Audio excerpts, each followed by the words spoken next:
It's a real sight. Well, good luck, everybody. Get fun. Chrissy, I'm going to send you a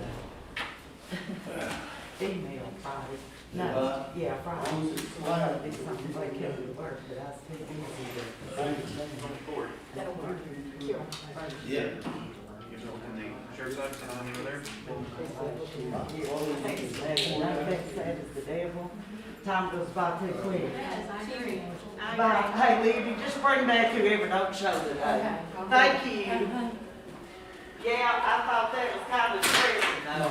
I heard it on the way to the radio, yeah, I figured what it was called. Yep. That's what it is. I'm fixing to start my lecture, and I don't like it. I know. But I know, seeing, They should be in there. How could they get on? Hey.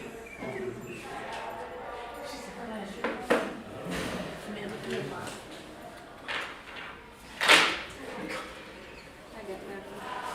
That's what I said. It's a truck. It is.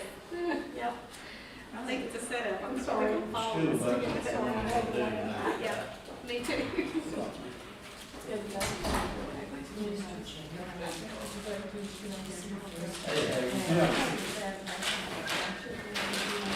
I got one.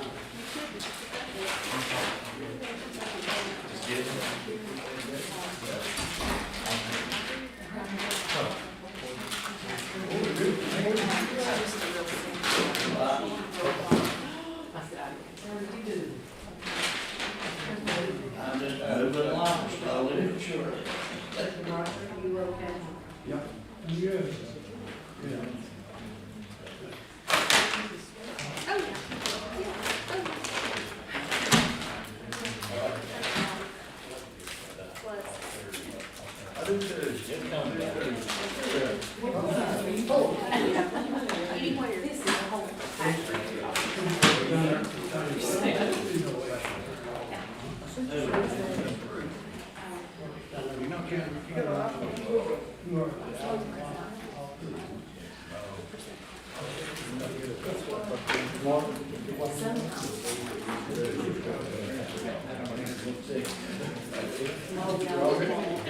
I cannot.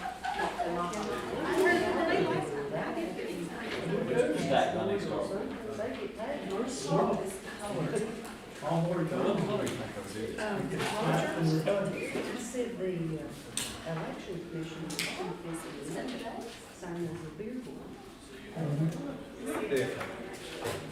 Oh, no way. Anybody hear anything? You got a pen knife. I'm more of a pencil guy. I like to hang it up there.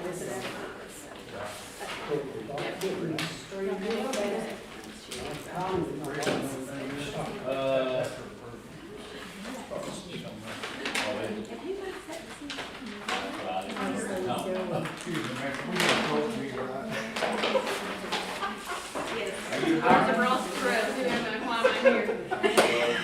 Are you hiring over there? No, I tell everybody. They ask, but I still say no.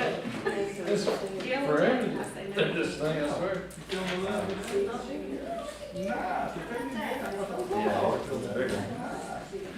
Of course, I can appreciate no injuries, though, but still.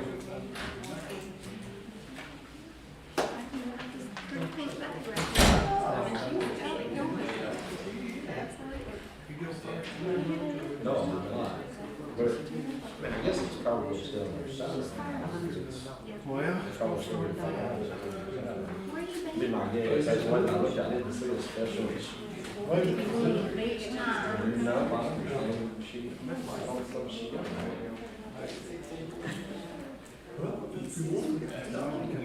Yeah, I didn't see one like specified, like an other expense or anything for that. But,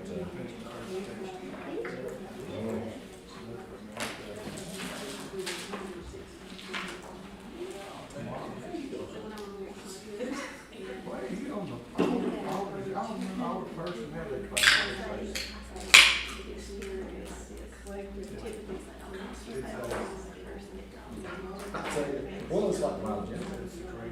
Yeah, you know what?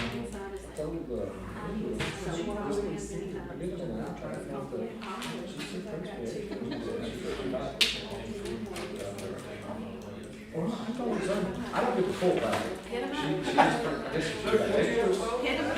She usually said it, Hit 'em up. but, Your presentation good now. Yeah, right. yeah, I get those. Yeah, I get those. And the rest of it, I guess she has that copy of it.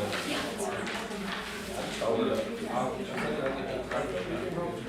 Yes. I'll work on it. Well, her digitals, we have a copy. We can mark it up.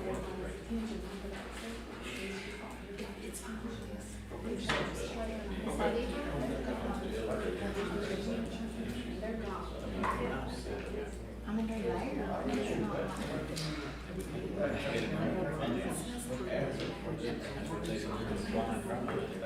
Well, yeah, so here's the position on that. I don't know that you can get it. This is not everybody does the same type of work. Whereas back here, it's all the same, same bedroom, same bedroom. Yeah, so it's just like, shift work, plant manufacturing or something, you know, most of those, they're the same, small parts. Yeah. He said free this time.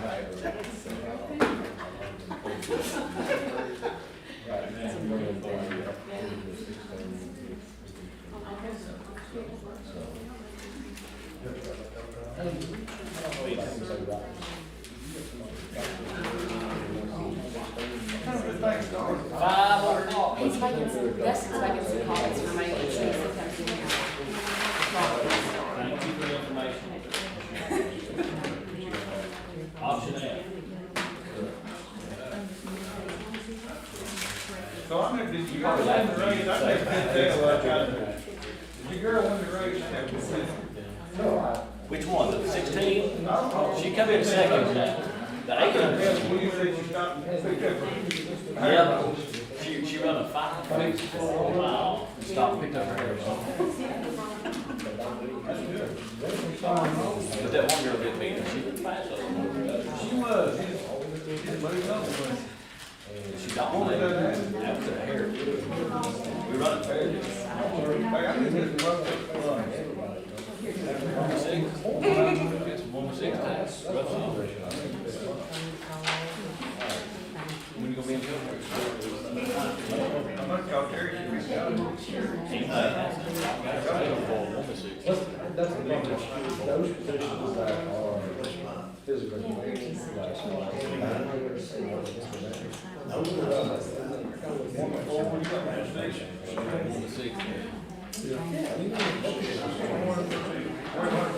retention is another issue. Well, her legal fees. I ain't got that many. 2 4 was 8 foot, 300, 10 foot, 300, Yeah. 6 for 8, 300. Yeah. I'm gonna go. Right? Bray's mine, but I just ordered a bunch of lumber from him, and he's about a month or 2 out. Is this county general for next week? Yes, that's the whole thing. This is the day. Yes. Nice. Well, I hope we get it. We got education, we got solid waste, we got solid Thanks for coming.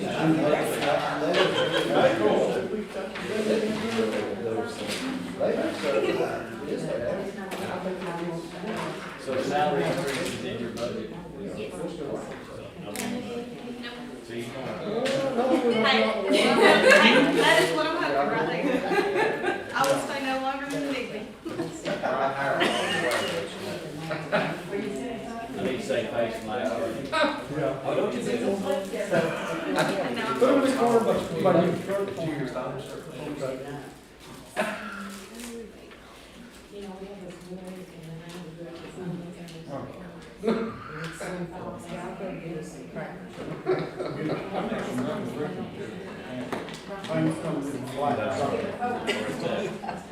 You like chocolate? we're getting that? I hate to knock, they got it. Yeah. I tell you. I hate to go. Chair lady, you gonna start this thing?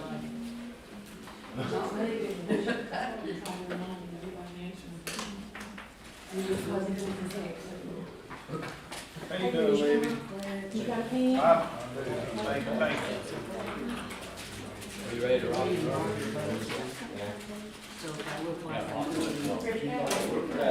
All right, very good.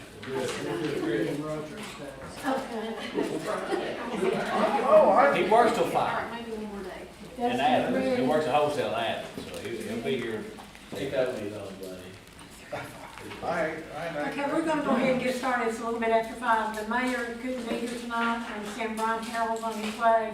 I don't know about or Mr. Shack. So we're gonna go ahead, and first on the agenda tonight is the Board of Education. And you all know Gail. Gail is the Board of Education accountant, and then Dr. Winter is the director. And so I guess Gail's gonna lead into it.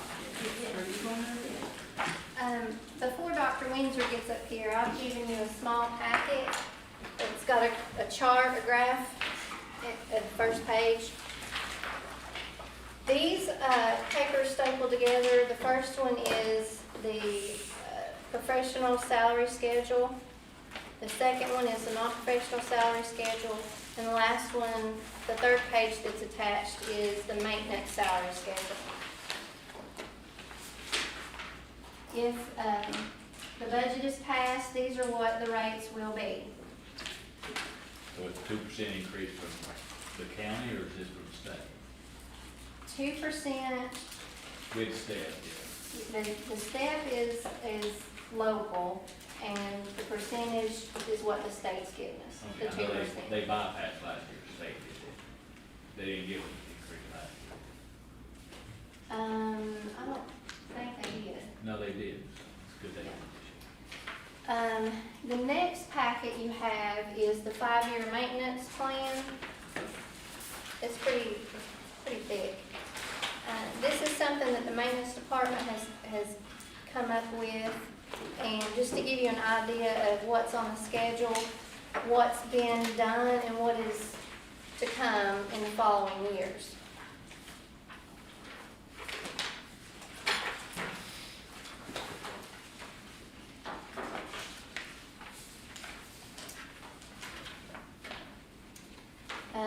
And I know one of the commissioners had a question about how much funds we're receiving from the state as far as COVID money, and they call it ESSER funds. So we received ESSER 1 this year, and it's almost completely spent. It was, what, $1.9 million? ESSER 2 is currently in E-Plan, and it is now being reviewed by the state. So I've given you a copy of ESSER 2 funds and how it's allocated. It's $4.9 million. And there's little blocks that tells you what it's being used for. When are we supposed to get this? Hopefully it'll be approved by May 1st by the State Department. Okay. It's in E-Plan and it's ready. They're reviewing it right now. But there were stipulations that we had to follow, and as you can see, the facilities and maintenance was 1.1. Address learning loss was $913,000. Technology was $799,000, and stipends, and that's the real dark box. It's 1.9. It's for stipends for professionals working with virtual, remote, and in-person students during the pandemic. Professional development and transportation safety. And as you can look, on the second page is a list of the maintenance and facilities projects and estimated costs. Hey, you said on the stuff, it says something for professionals. Is that what's that category of that? ELA professional, Teachers, yes. Teacher on. So English language if they teach summer school, they get a stipend. And you're supposed to have, this one is 4 weeks in ESSER 2. 4 weeks in ESSER 2. 4 weeks of summer school. Did you base your stipends on an amount or percentage? $1,000 for the professionals, per week and $500 for the non-professionals per week. And that's pretty much with the districts that we've checked around us, who had similar demographics or were locally around us, that's pretty much the methodology a lot of them are using. Some based them on different things, years experience, that type thing. Yeah, For the yeah. most part, they just give 1,000 and 500 or something equivalent to that. Okay. The second page with the maintenance and facilities projects, you can see some of them have numbers and some of them are blank. The ones that are blank, they have removed and they are being put in ESSER 3 funds. So ESSER 3 funds, we know that we are receiving $11 million, and that's the next group of papers stapled together. All we really know about it so far is 20% of it has to go to learning loss. And there's a second page, they're having a workshop on it on Wednesday with the school board.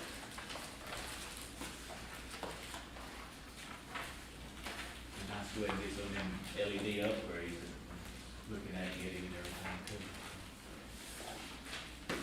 Good deal. And I will turn it over to Dr. Windsor. What a blessing that money's been for It has been, upkeep, for yes, maintenance and buildings. absolutely. Thank you, Gail. Thank you for having me tonight. Gail has gone over the brunt of what I'll discuss with you. I won't belabor it. I know you've had it ahead of time and been able to look. But I will go over the first couple of pages with you, just to, so we can look at that together. If you open your packet to the first page, you'll see the beginning fund balance of $2,502,610. We put an estimated revenue of 44 million, just over 44 million. And we've budgeted the same amount of expenses. So we have budgeted for 0 expenses over revenue. So we're presenting a balanced budget tonight. And we're very happy about that. I know you are as well. I think that's what everyone wants us to bring to the table. And we've worked hard to do so. The ESSER money, as you said, has really been instrumental in that. And I'm hoping that that's going to allow us to get ahead and continue to move ahead in the future, because that's what everybody here wants. We're all on the same team and the same page. And that's the one thing I want to communicate tonight. We have been able to take, through ESSER money, $1.2 million from maintenance and operations to use ESSER money to fund things that we would have normally had to fund. So that's $1.2 million that's been removed out of the budget to be able to balance it. And that's huge for us, and I know that you know that, because that money would have to come from somewhere. And we really worked hard to streamline the process and nail things down and really look at needs. Yeah. We all have wants, and we had those discussions when Gail and I had workshops with, or meetings with all of the department heads and with the principals. But we are really trying to get to where we are basing our spending on our needs first. And as we are able to save and to get ahead, then the wants come later. So that's where we are. So happy about that, the fact that we're presenting a balanced budget tonight to you. We hope when everything is finished, we will have a $2.5 million fund balance at the end. And that would be a 5.64 fund balance.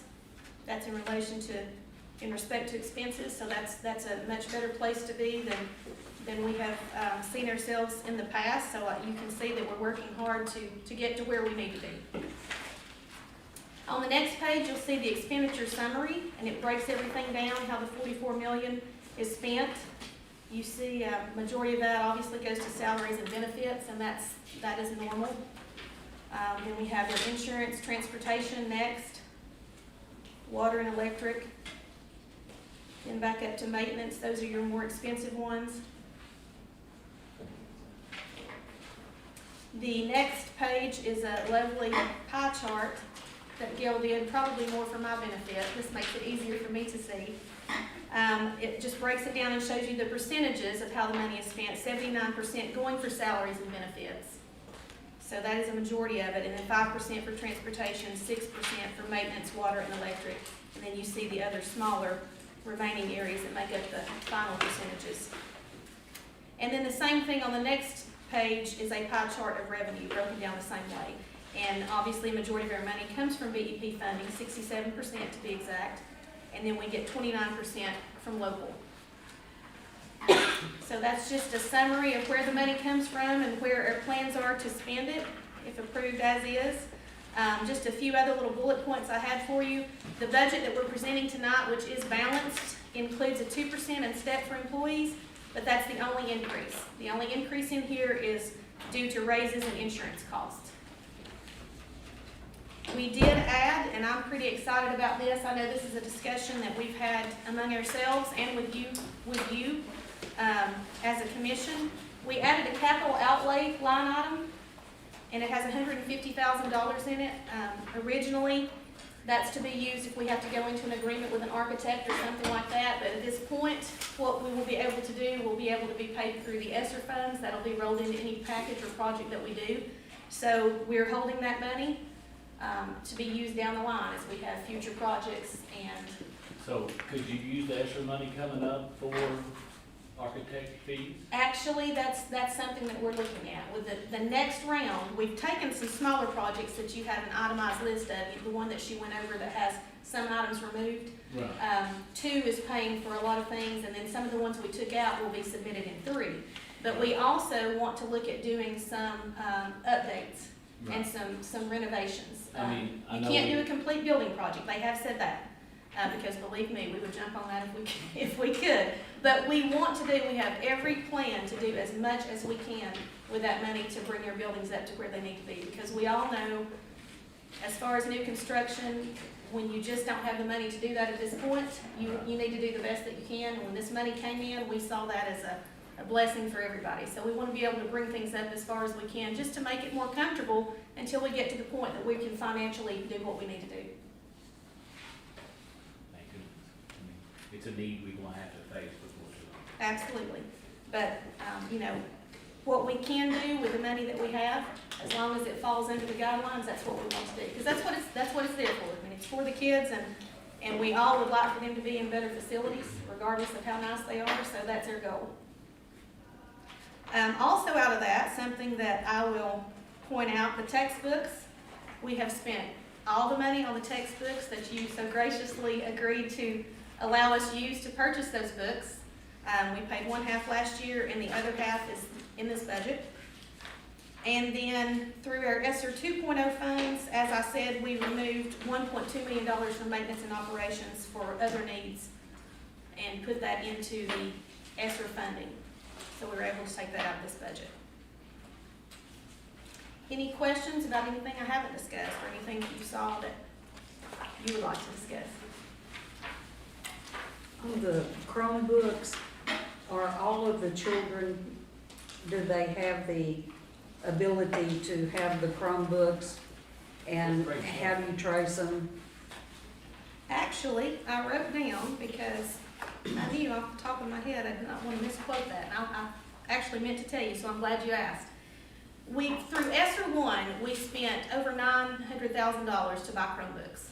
And the remaining money was used for Edgenuity, which was our virtual platform, because we had to have a way to do remote learning. With those Chromebooks that we originally bought, currently grades 5 through 12 had devices in their hands, so they're 1-to-1 grades 5 through 12. We just received a shipment that will go in 3rd and 4th graders' hands once those are ready to go. The applications are on there as far as the cybersecurity software and those types of things that we have to do to maintain cybersecurity with the kids once they have them. So when those are handed out, we will be 1-to-1 grades 3 through 12. For K through 2, we will be purchasing tablets, 1 per 2 students. And the reason that we went with tablets is research shows that students that young, it is not a good learning practice to give them that much screen time. So we're doing 1 to 2. And also, their tactile learning, they do better with tablets. So that's why we didn't go with Chromebooks. It's just not a best practice. So all students, grades K through 12, will have devices. It will just be K through 2 will be 1 for every 2 students, and 3 through 12 will be 1-to-1. So every student will have one. And we are very, very excited about that. That is huge for Monroe County. Thank you for asking that. it shows that you receive funds of 55,000 from the Chromebooks. Are the parents paying something, or have I misunderstood that? They had initially there was an insurance fee that was included in that, Okay. that they paid up front. But because of the way the Chromebooks were purchased, we actually are holding that over. We're not charging them that again because they paid it up front. We were able to pay for it with the initial purchase, and now we used to take care of it for the following year. So yes, that's what that was for, insurance. Could you give us a list of textbooks? That's been one of my pet peeves, is that so many parents say that there's no textbooks, and give an explanation that when we're called or talked to in public, how do we answer them? Because we know we gave the money, you're saying you spent it all, thank you, but how was that spent? Is it truly textbooks, or is it one of those kit things that Dr. McClendon talked about? Yes, no, I can get that for you. And the textbooks did go in student hands. We did purchase teacher kits. And with those teacher kits, there is the digital application. And that is something that we've talked about as a system, and I think systems around us would agree. We will not look at textbooks in the future that don't have that digital application. I mean, that's just necessary today. We tried to, in the past, what we tried to do, and that's probably where you've heard complaints about no textbooks, is we tried to go digital where possible. But we found that you really do not save in the long run by just getting the digital copy. If you have to resort to copies, you have printing prices that you do consumables. You have to buy workbooks, and then once that's used, you have to replenish that. So from this point forward, our plan would be, as long as this continues to work well and we can afford to do so, would be to buy textbooks that have a digital application with them, a digital certificate. But I can get that for you. Thank you. Uh-huh.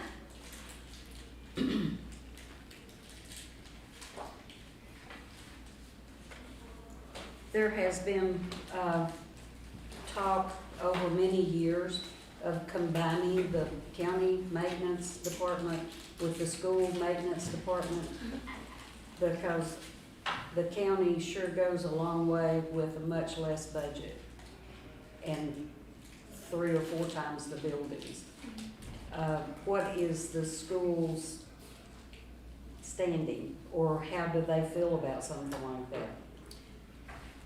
That's not something that that I actually checked into prior to coming, so I don't want to speak for anyone. I will just say that the needs that we have, there are a lot of unknowns. I think when you look at a school versus other facilities, and I know that the department, the maintenance department that works for all of you, they obviously stay busy. They have a lot to do. And there are things that I'm sure we wouldn't know what it is that they're required to do, but the same can be said of schools. There's a lot of maintenance and upkeep that's required in a school that's not required in other buildings, just based on the way that things have to be done as far as the guidelines. So as long as it works, and as long as we're not over hiring or not using those resources wisely, I think obviously the hope would be to keep it like it is. I have been told by several individuals that when the maintenance manager there, when he came on, he hired part-time people that were only hired during summer months because of mowing grass and just the upkeep and everything. And in the wintertime, they sit somewhere in the back of the building and do nothing. Now, hearsay, Right. but this is phone calls that people are asking questions, and they're asking those because of recent things that happened. And they just want, are we paying 12 months a year when it truly should be part-time people for the summer months?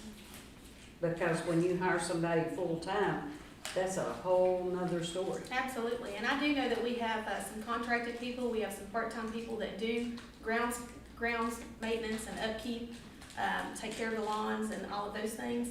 But I can promise you, I would not want you to have to speak to that. You can call me anytime, and if there's somebody that's sitting somewhere, I promise you I'll find them and make sure they have something to do. Because I don't see it, but if it happened, we'll make sure that it doesn't, because nobody should have to answer for that. And I can assure you, they are, when I'm there, they're busy, I have a hard time finding them.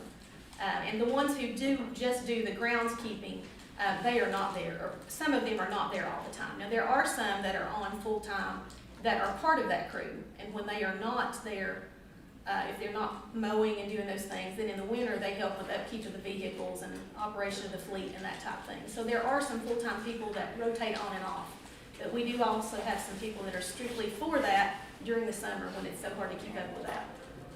Were you gonna say something? I was just gonna say from, like, the payroll standpoint and what I see in the expenditures,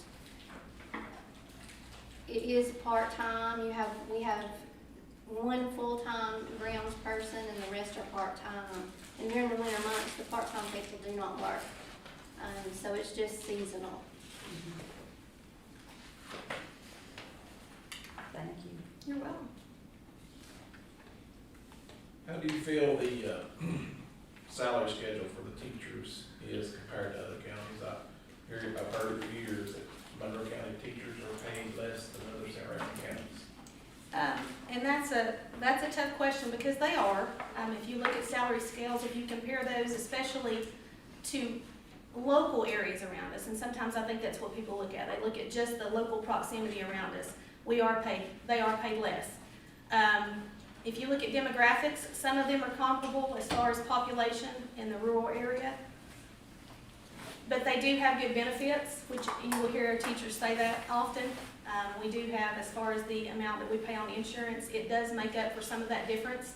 And some people who have left the system to go for a higher salary have commented on the fact that when they go, in the end, if you have to pay more for insurance, you're not getting as much as you were before. So it really just depends on, for those who have insurance through us or have insurance through someone else, as far as if you can go somewhere else and make significantly more. But they are paid less as a general rule than many around us. So of course, I researched it because I hear it all the time and, they get pretty mad and upset about it, but the neighboring county, where my wife works, at year 5, Monroe County makes more than they do. So you may want to know that, but they are actually getting paid more than neighboring counties after year 5. And a whole lot better benefits. Yeah, the benefits are But good. my wife don't have insurance until she retires, so that's a big benefit for that. It absolutely is, yes, I agree. And costs a lot of money.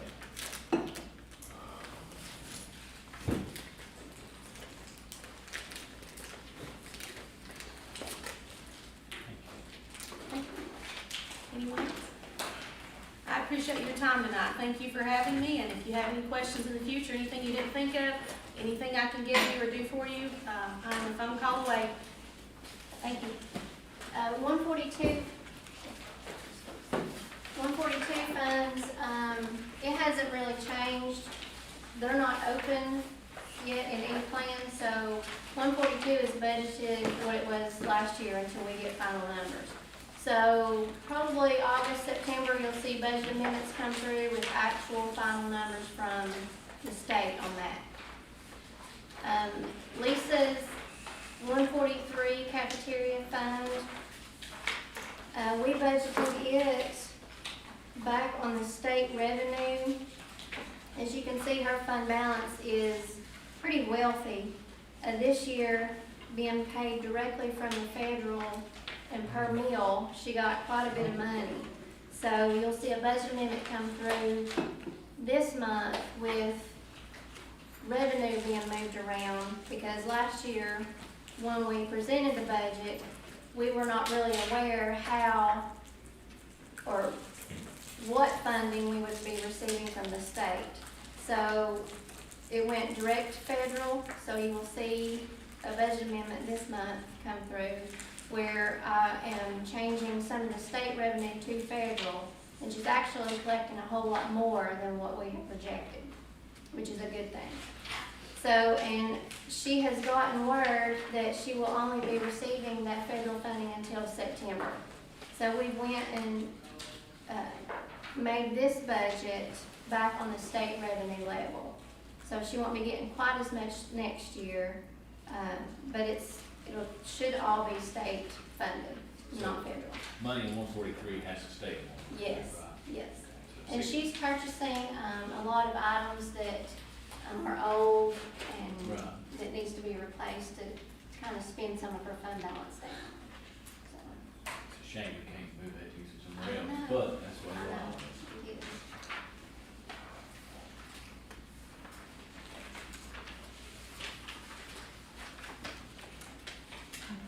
And 146, I forget about 146, sorry. That is the talent search.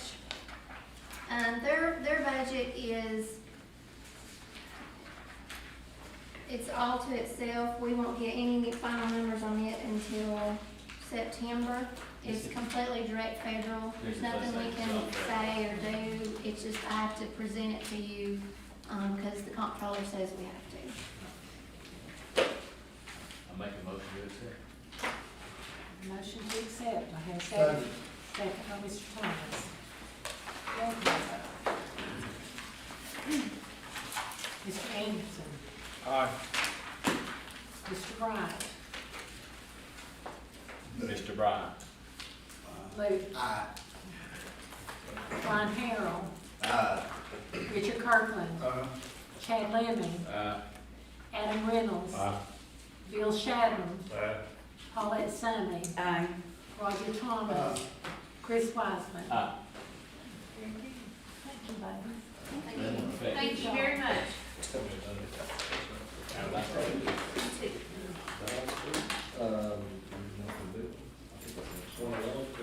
Yeah, I think that's next week.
Will you look over to Stacy then?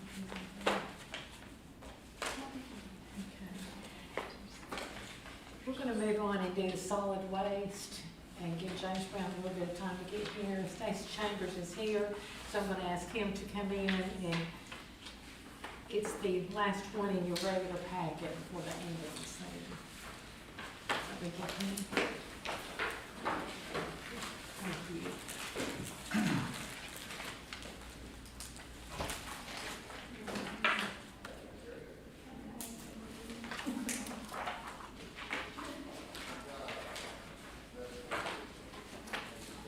These thumbs aren't looking pretty good.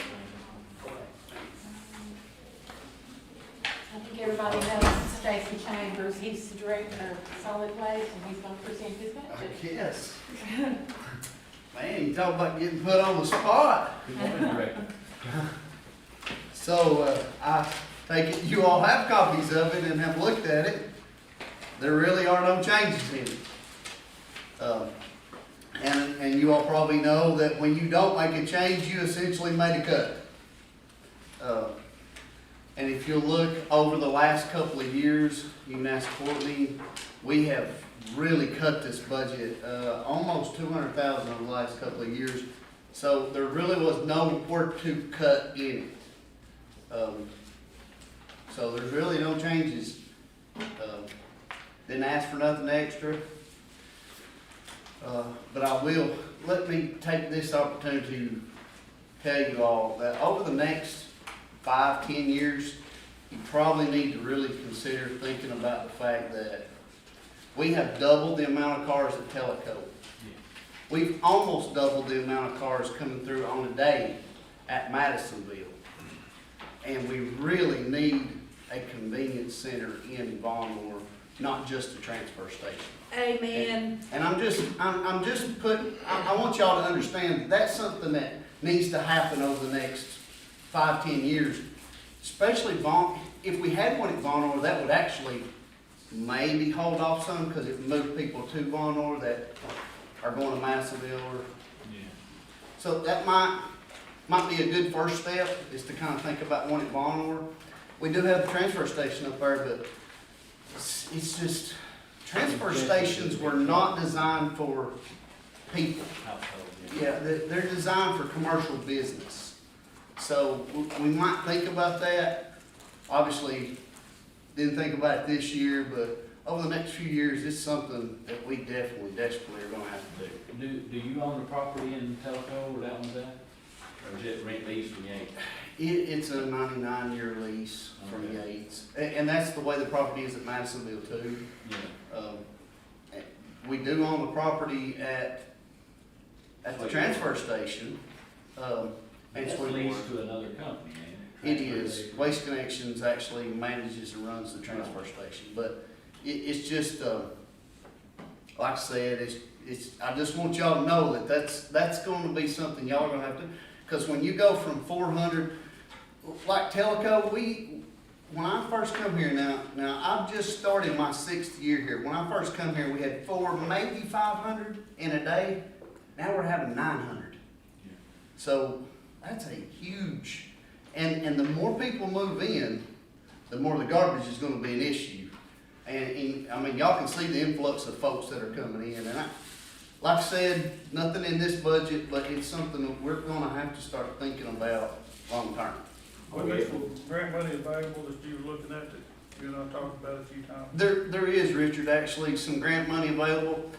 In fact, I even reached out to our, engineer, because they just engineered one at Knox County, and one about, well, maybe just a little bit bigger than what we have at Massville, $500,000, just to get the site ready, fence up, building up, no containers, no equipment. That's just site-ready pad with the fence and, you know, your buildings, your electric, your water, the things you gotta have. We actually looked at a good spot. Yeah, we did. Me and Richard did look at a really good spot up there in Vonore to put one, and then something was going up there at that time. We kinda backed off from it. But that would be a really good place for it, because it is still close to the transfer station, and there is maybe some property up in there that we could utilize for that we already own, because Vonore desperately needs recycle. We, you know, it's just not conducive. And the other thing is, we do have a few recycle things at Vonore, but here's the thing. That poor lady up there that works for Waste Connection called me last week. She said, this recycling box up here is full of garbage, because there's no way standing there watching it like at our other centers. So once garbage goes in a recycle box, it's garbage. And they won't even take it as recycled. So, you know, it's just something I want y'all to be aware of and really be thinking about. But it's a small box. There's the, Yeah. if it's plastic or bottles or, you know, Yeah. whatever, they're not large containers by any means. And you know, we do sometimes make a little bit of money. I mean, we're not getting rich by any means off of metal or cardboard, but those are kind of our two. If we do, that's where it's at. And there's really no metal recycle at Vonore outside of aluminum cans, but you know, you're making it off that bulk item. Somebody brings in an old swing set, you know, tire rim or something. Washer dryers, those kind of things. So I think it's just something that we as a group and as a county need to begin to think about long term. So just thought maybe tonight was a good time to mention that. Is the Telco Community Center, is it big enough for a place? Would that be too far out of town? I mean, It's probably a little far out of town. The other thing is one of the challenges that we find at our convenience centers we have now is the drainage. Telco, we finally kind of got the water from running across it, but I think when they built them so fast, it was, let's get something, let's get to doing it. And we didn't think about water and runoff and those things, and, you know, to build one properly now, you're talking about more concrete than asphalt, because asphalt's soft, you set a box on it, wintertime it usually holds up pretty good, summertime, it's a hot, It ruts up. it ruts up, so, and everywhere we have boxes now that's concrete under it, I don't know if y'all know this, but there's like 12 inches of concrete under them boxes to keep them from breaking up, plus steel. So it's a process, and that's why I said, you know, to have site-ready pad, you're talking about $500,000. So just put that in the back of your mind. Are we, still looking at maybe using COVID money that's available for that, or I'm sorry, I didn't hear. the COVID money? COVID money, you can't, I don't think we can. That's if you down. As of right now, we can't, yes. It could change later on in the summer, but right Yeah. now it's no capital expenditures. Right, and that would be a capital expenditure. I mean, a box, we had to buy a box this year, and I know when y'all look through this, there's some of them line items that's like, there's $20,000 in it. We had to buy a box on, or a, not a box, but a compactor this year, $17,000, and that's why that's there. If a piece of equipment completely fails like we did this year, you're talking about $17,000 to replace one this year. Probably won't replace it for 17 next year, you're talking 20. Just because of the price of steel and things like that moving up and down, so. We gotta have some of those line items in there for emergency. If you look down through there, that post-closure care at the landfill, I've actually been working on the assessment for that. We're real close on that. Libby and I have actually talked about that even as early as today. You gotta have about $30,000 or $40,000 in there for that old closed landfill that you have, in case something goes awry up there that you gotta take care of, so. Is there anything in this thing though that just jumps out and you're like, oh, what's this, or why is this?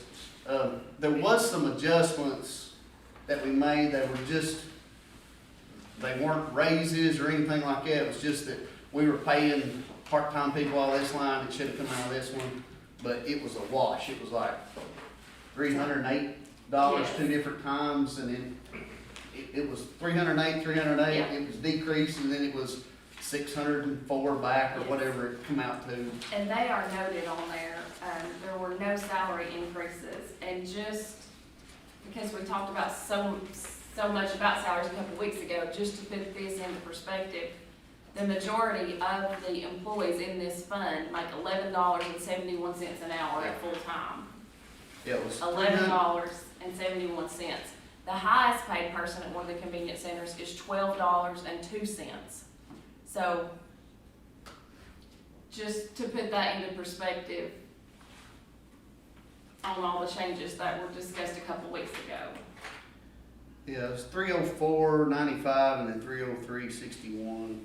It was, that shows like an increase, but then you see that there was a 608 decrease, so that was a wash. It was, and there were no. It was just us getting it in the right line. Yes. And in fact, and I guess maybe we can attribute this to COVID, you know, when we didn't have the inmates out there, we did try to work extra part-timers to help, you know, to kind of offset that.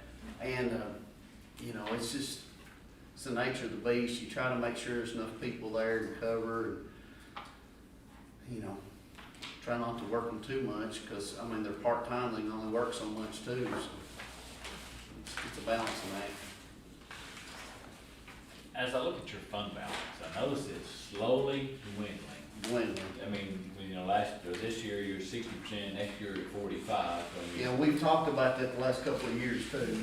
And that difference would be if he spent everything that was budgeted. Right. So that is correct, it would be a 45% fund balance if he spent every dollar that was in the budget.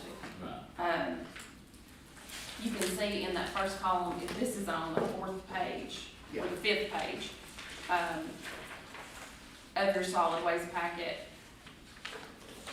Our finished audit by the state shows that we only decreased fund balance by $60,493 last year. So, that was a very good year to handle the type of operations that they handle at all of these stations, and only go into fund balance $60,000.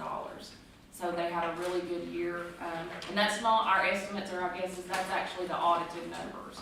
So we're estimating it, you know, to be very similar, or maybe even better this year. Yeah, but it's So- on track right now to be Yeah. less.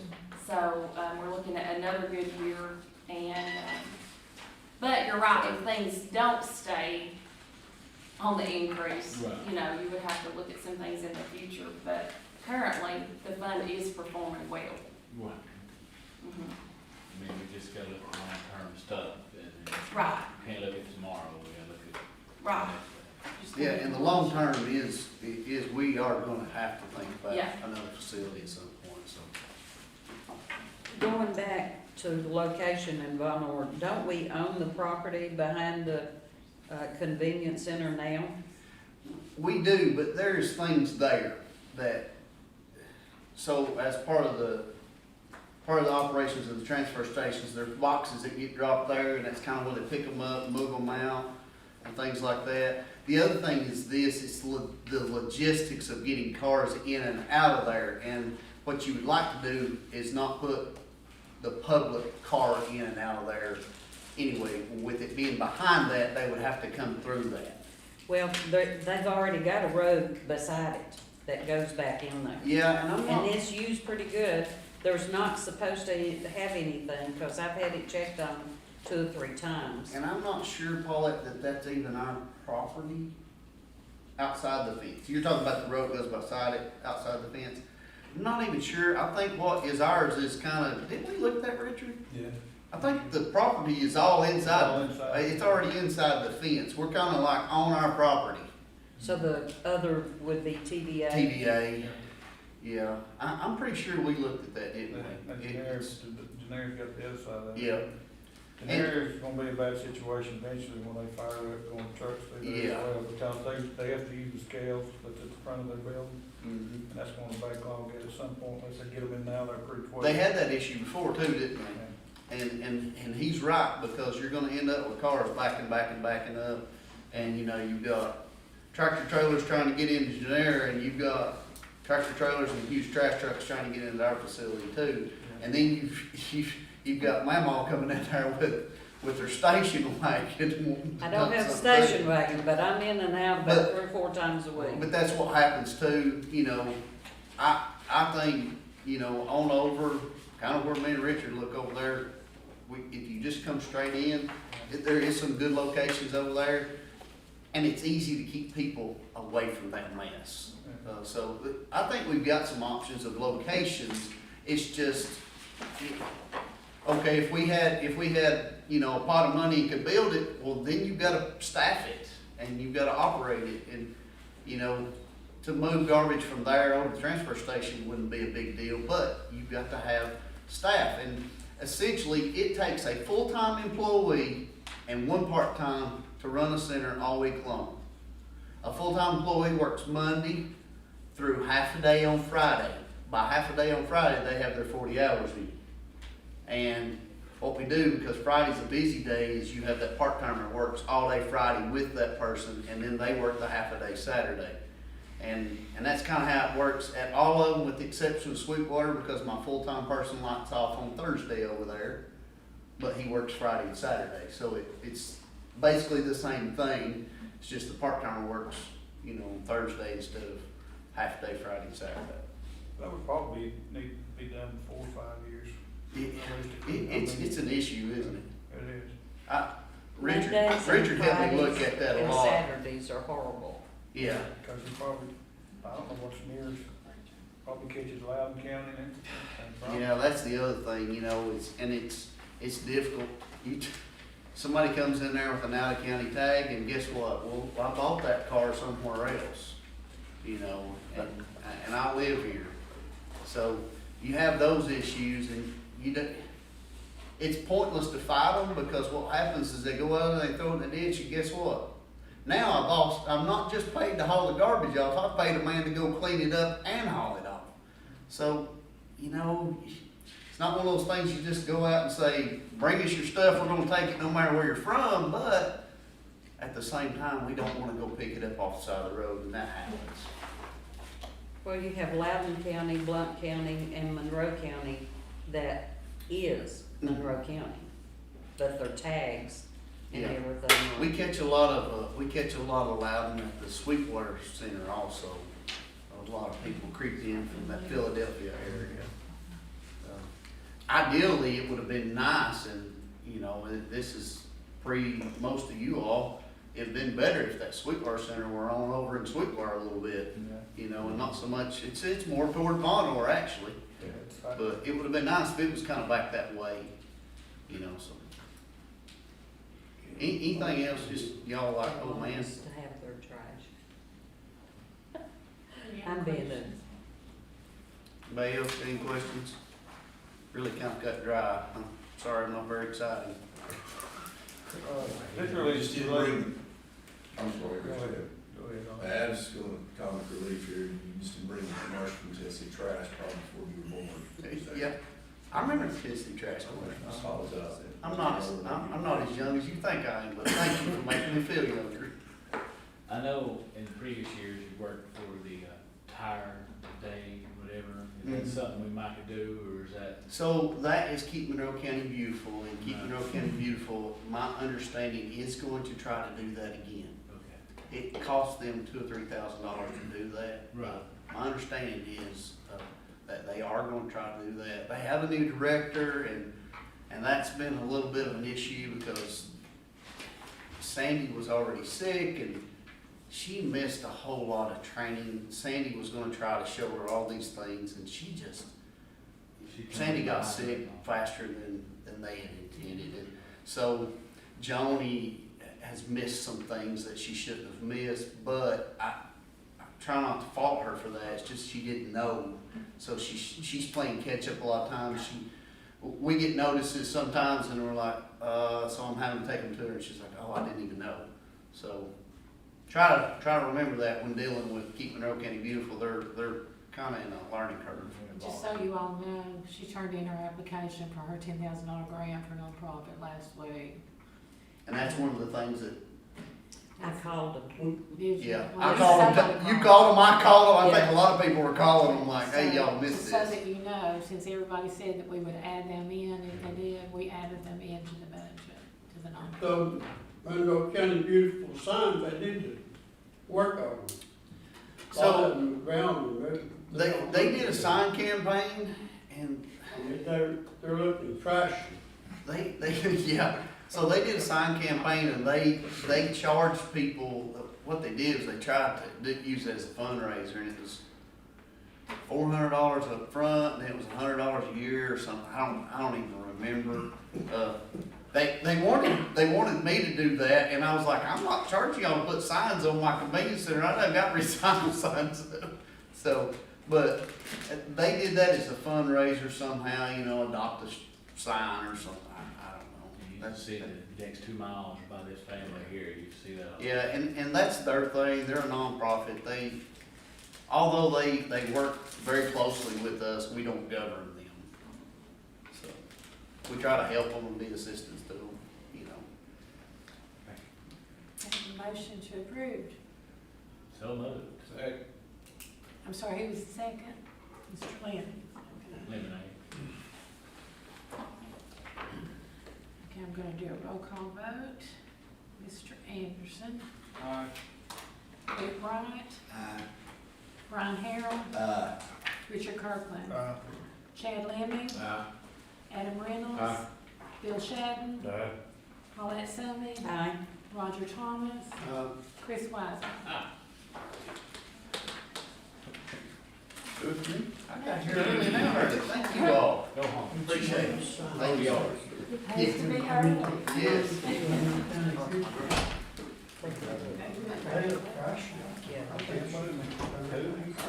He's a working man now, he's sitting around watching Days of Our Lives come on.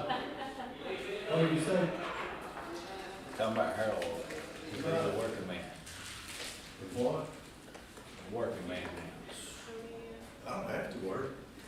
James You know what I Brown is mean? here to present his budget for the election commission. And small for my budget is what it should, don't take only about 3 minutes. No, I'm just gonna go over where I requested some increases. And start at the top, I've asked for 5% increase in my new employees. They do an outstanding job, and if you keep getting employed in the county, you've got to give them a little raise every now and then. The next one I asked is from election commissioners to raise. They're, I guess, one of the least paid commissions in the county. I asked for $100 a month raise. That'd raise them to $400 a month. Per month? Per month.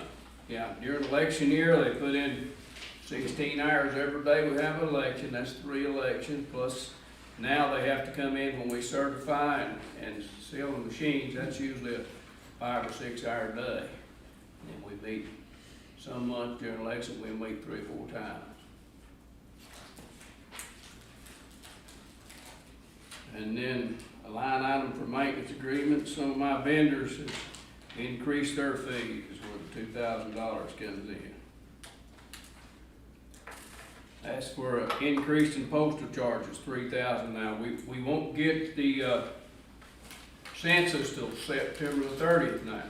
So we don't actually know what it's gonna cost till we get that and start redistricting. We don't know how many people we're gonna have to mail, how many people we're gonna have to bring in to help. We've got to have it done by December the 20th when we start issuing petitions. We're looking at to even the commission and the school board lines up, keep them how the way it is now. Well, you've got one school board member, he's serving part of like a second, third, but we're gonna try to even those lines up. It's gonna do away with about 44 ballot styles in the county. We've got 77 ballot styles. If we even all that up, it's gonna cut that many. You can go to ball play at one of the small precincts and there's 14 ballots they gotta decide. So we wanna even all that up. We don't know what expense that's gonna be till we see what the numbers are. So I put in that 3, that when we done it 10 years ago, it cost us about $30,000. You have to mail everybody a fix. So it's up to about $1.50, between $1.50 to $2 time you get it taken care of. So the people have to come in and be registered? No, we do everything. All we do is when we go in and change them to another district, we note that on their registration card, but we have to notify them that there has been a change. No. And everything. I mean, we may have a second person voting in a second district, then vote for a third district school board member, but it'll go to where they'll vote in one in their district. And It's like 4th district has no school board representation. okay, I know you may not want to hear this, but there's a possibility that you're gonna have to add that 10th school board member to give the 4th or Loudoun County done it 10 years ago. but it would be a new budget increase, of course, for that salary. Yeah. But it'd be voted on, it wouldn't be appointed, right? Yeah, it'll go on a ballot. Okay. Yeah, it'll go on a ballot. Because, I mean, they don't run till August, nonpartisan. Yeah. But the other changes we make is gonna affect, constables and that, because they're included in, the school board district constables, so it's gonna affect them. I noticed up 72 East, that's practically bearable, the Telco school board person Yeah. represents that up there. Yeah, That's kind of crazy. but the kids go to Von Orr School. Yeah. And Representative Russell, they're talking maybe changing some legislative line. Representative Cochran has got some over on 72. Yeah, because he, Mr. Russell said that's a change, they're gonna change that and put that in his district. And maybe make some changes on this end over here. It's a long way to go run a campaign, I know that. But, so we don't know what they're gonna do till these numbers, they rolled it back 2 or 3 weeks ago, like I say, the 30th of September. It's gonna give us a little over 2 months to make all these changes, notify everybody, so we can issue the right petition. What's the possibility of the county commission districts changing? Well, if the population goes like to 50,000, there gonna be some changes. That's what, yeah. Yeah, Now, do you do that, or do we decide that? okay, we'll have a committee, which I'll set on the committee, and so many county commissioners, and we'll meet, but it goes on the population, we've gotta get it within so many percent in each, yeah, I believe it's 3 or 4%. huh? And you have to have public, I mean, it's a lengthy process if you don't, last time we beat our heads against the wall for a year, which we don't have, I mean, this time we only got a little over 2.5 months to hold the 22 election, I mean, that's just the bottom line. So it's gonna happen pretty quick, it has to change. Yeah, I don't know if the mayor's even started appointing a committee or not, I mean, the committee, when he gets it appointed, but we need to start working on a lot of that, and have a lot, I think, ready before we get these numbers. So in your other equipment, it went from 336,000 to 46, and now it went down to 15. That's what we paid for all of it, we got all new boating equipment, we paid for it. So that's pretty good for a long way. Well, What's the last, Changed a few years. It changed. the last went 15 or 16 years. Right. But we're up, I mean, I guess you kept up with what Congress, they want a paper trail everywhere, which we got that. We went ahead and got everything that we thought we would need to comply with the next. So the decrease in that kind of balances your budget out. Yeah, well, yeah, we're getting, what, $160,000 of that back on a grant. I don't know where it's ever come in yet or not. It's coming in, because we Yeah. do interest as the payments come in. Yes, and basically why, what, 170,000 or so? See, two something, county didn't have to pay that, we got 160,000 back. James, what's the name of the new equipment that you've got? We've got Hart Intercivic, it's made in Austin, Texas. We don't have Dominion. Trust me, I'm telling you, that, we're with the same manufacturer and vendor we went with 17 years ago. You said Hart Inner City? Hart Intercivic, and they're headquartered Out in of Texas. Austin, Texas is where and we deal through, our vendor is Harp Enterprises in Kentucky. They have it for them. HARP?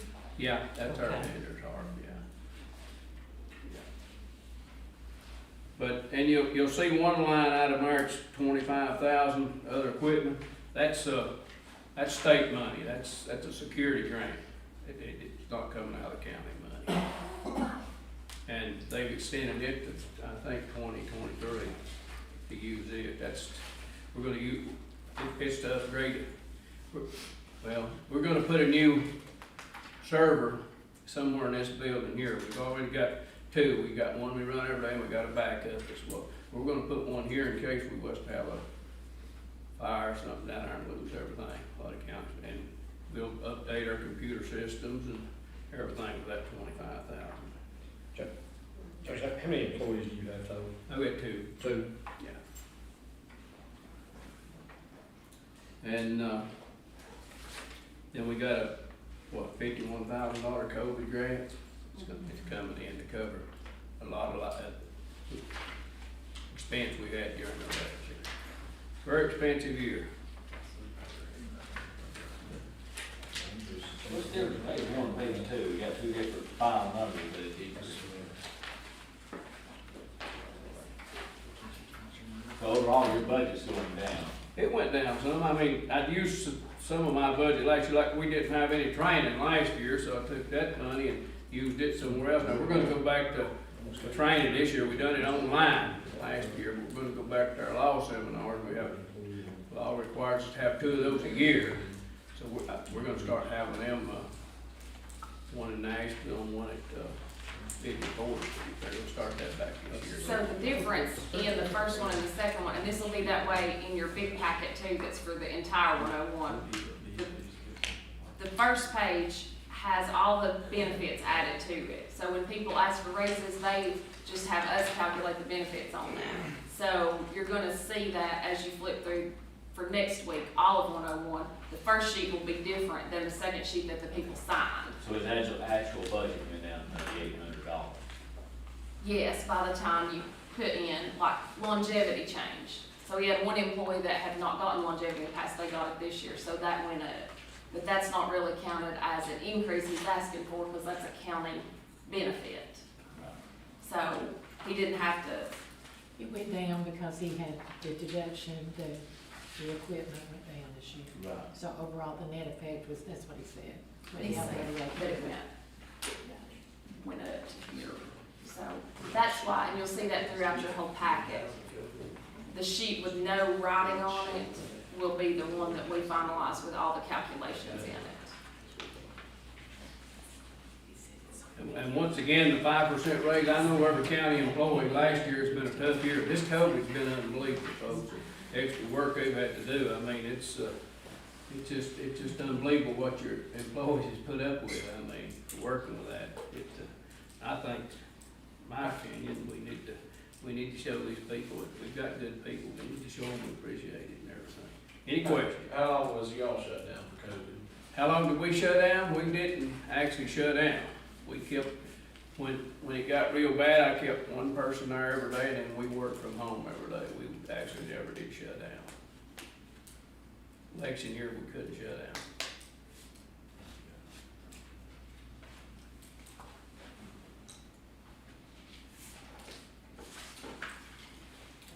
Any questions?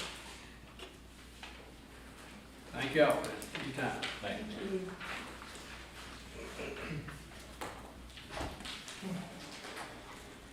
Have a motion to approve it? Discussion.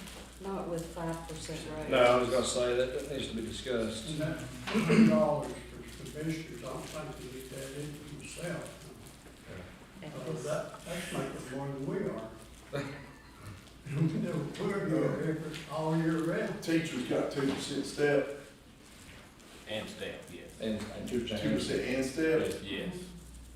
Is that from, but the state pays for some of that, doesn't they, or is? Some of it, some of the percentage, none of the state, but some of the percentage. Some So, of the percentage. Do you want, this If is we- just a suggestion, do you want Courtney to drop it out and then you decide what you're gonna add and add it all back in? I mean, if we're looking at giving stipends with COVID money, that would probably take care of 5%. And I could do the commission too. Well, there are lots of stipulations to the COVID money, so you need to, I know, we don't know what nothing is, so. there have to be declarations and the county mayor has to make declarations of who is essential frontline workers. There are lots of stipulations to it and we don't have the final ones on it. Now, right now, basically, it's the ambulance workers, Oh, we're from, right now. commission's from. And we said when we started out that maybe drop it all out, and then when you decide what you're gonna increase everybody at the same amount. I don't know, we left some of them in the other night, we've left them all in so far, haven't you, Courtney? The packet that you have that's clipped together, that includes the original request from everybody. So that shows the numbers with the benefits and everything as they requested it. So, Some people didn't, I didn't put any in mine. Some people put them in, some people didn't. right. I didn't see any of the mayors, but had I'm raised. sorry. No, they're all next week. So that big packet, they're all next week. But none of the mayors have increases in them as far as his direct departments that are under him. I would be in favor of approving as is, but taking the 5% out, and we Okay. discuss it at a later time. And we can do that That's when we what get we're to gonna those. do. We can, everything except the salary lines, if y'all wanna approve the changes below that. And the We election. figured this route and added here, and they make pretty good money. Yeah, they're, Yeah, They but- make, I just wrote that down. They are currently paid $4,200 a year, and county commissioners are paid $5,300 a year. I'm talking about the, no, No, it's too much for his. employees, It's too employees. Yes, the employees, just based on some other internal salaries and stuff that we've seen through different departments, these two individuals, and I don't want to detract from anyone's work, but these two individuals make substantially more than other employees in departments, that, you know, so Right. Just, there might be a disparity, so we wanna look at everything across the board and see what we need to do. So do you wanna make a motion then, Adam, to deduct the 5% out? Take the 5% out, we'll review that when we review everyone's, at the end of the budget season. What about the election commissioners raise? Take it out too. Okay, Yeah. so, Because, can you imagine what people would say if we asked for $100 increase in hours? We would be shot or hung or, Well, another thing, they don't have to run for reelection. right, That's a big. yes, that's a big, That is Bill's pretty adamant about that. That's a good point, actually. that's an Okay, important. so Commissioner Reynolds has made a motion Second. that we deduct the 5% and the election commissioners. Now, a second by Mr. Anderson. I'm gonna do a roll call. Now, what was it? Joe, Aye. Luke Bryant, Brian Harrell, Richard Kirkland, Chad Leamy, Adam Reynolds, Bill Shadden, Paulette Sandy, Roger Thomas, Chris Weisman. Aye. Okay. I like it better than we voted after they left. Yeah, well, sure, yeah. Yes. Okay, so now, Instead of Mr. T, you're gonna do the highway department. This last one. Oh, you were gonna talk on this, Randy. Oh, yeah, you wanna do it. I'm glad he's right over there. I didn't even think he was over there. Can't be considered. I know, who made that decision? I don't know, well, but everybody else has been. We're still like 10% profit share, and we're already 13,000 higher than that. Mr. T is here to present this budget. Highway department, 131. ran into the doggone wall, sneezing my head up. I ain't got much of a brain. Second page. Good evening. I thank you for the opportunity to stand before you and for your time today. I thank you for that. We will start at 131,410. We'll start at 61,000 on our expenditures. Mine is the third sheet. I don't know where you're at. probably the second sheet. It'll say expenditures at the top, kind of grayed out.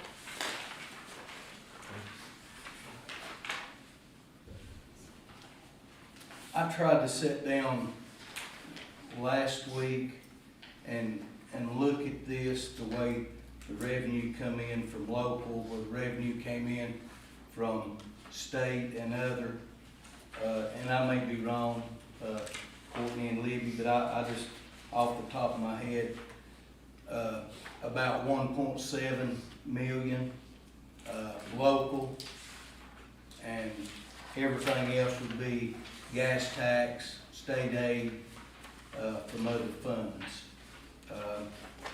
I got a letter today, our diesel tax is holding good from what we get. Our gas tax is still below, from last year, from what it was just a little. They're hoping that it will rebound maybe by, midsummer and start coming up. On 61,000, the only thing I had added, 5% for the employees. I added $1,000 for, line 435 office supplies under 61,000. That's all administration. That's the office and everything that we do out of the main office there. Any questions on that?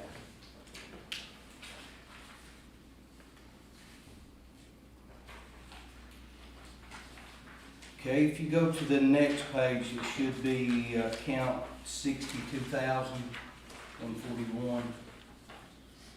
That is where we do most of our construction part of paving, maintenance of roads. I did add, some money in for laborers. There, if you'll notice at the top, also for the foreman. Of course, the longevity, social security, that all figures up. The main items, if you go down to about line 404, you get into asphalt. I added $100,000 to the asphalt line. Our asphalt has went up. Rock went up in January 1, 50 cents a ton. So we're looking at more on rock, on asphalt. Line 405, we went from 500,000 to 600,000 on liquid tar. I added 100,000 there. The price of it went up also. Crushed stone, line 409, I added 100,000. We are buying what we can, small amounts from the quarry at Tullico.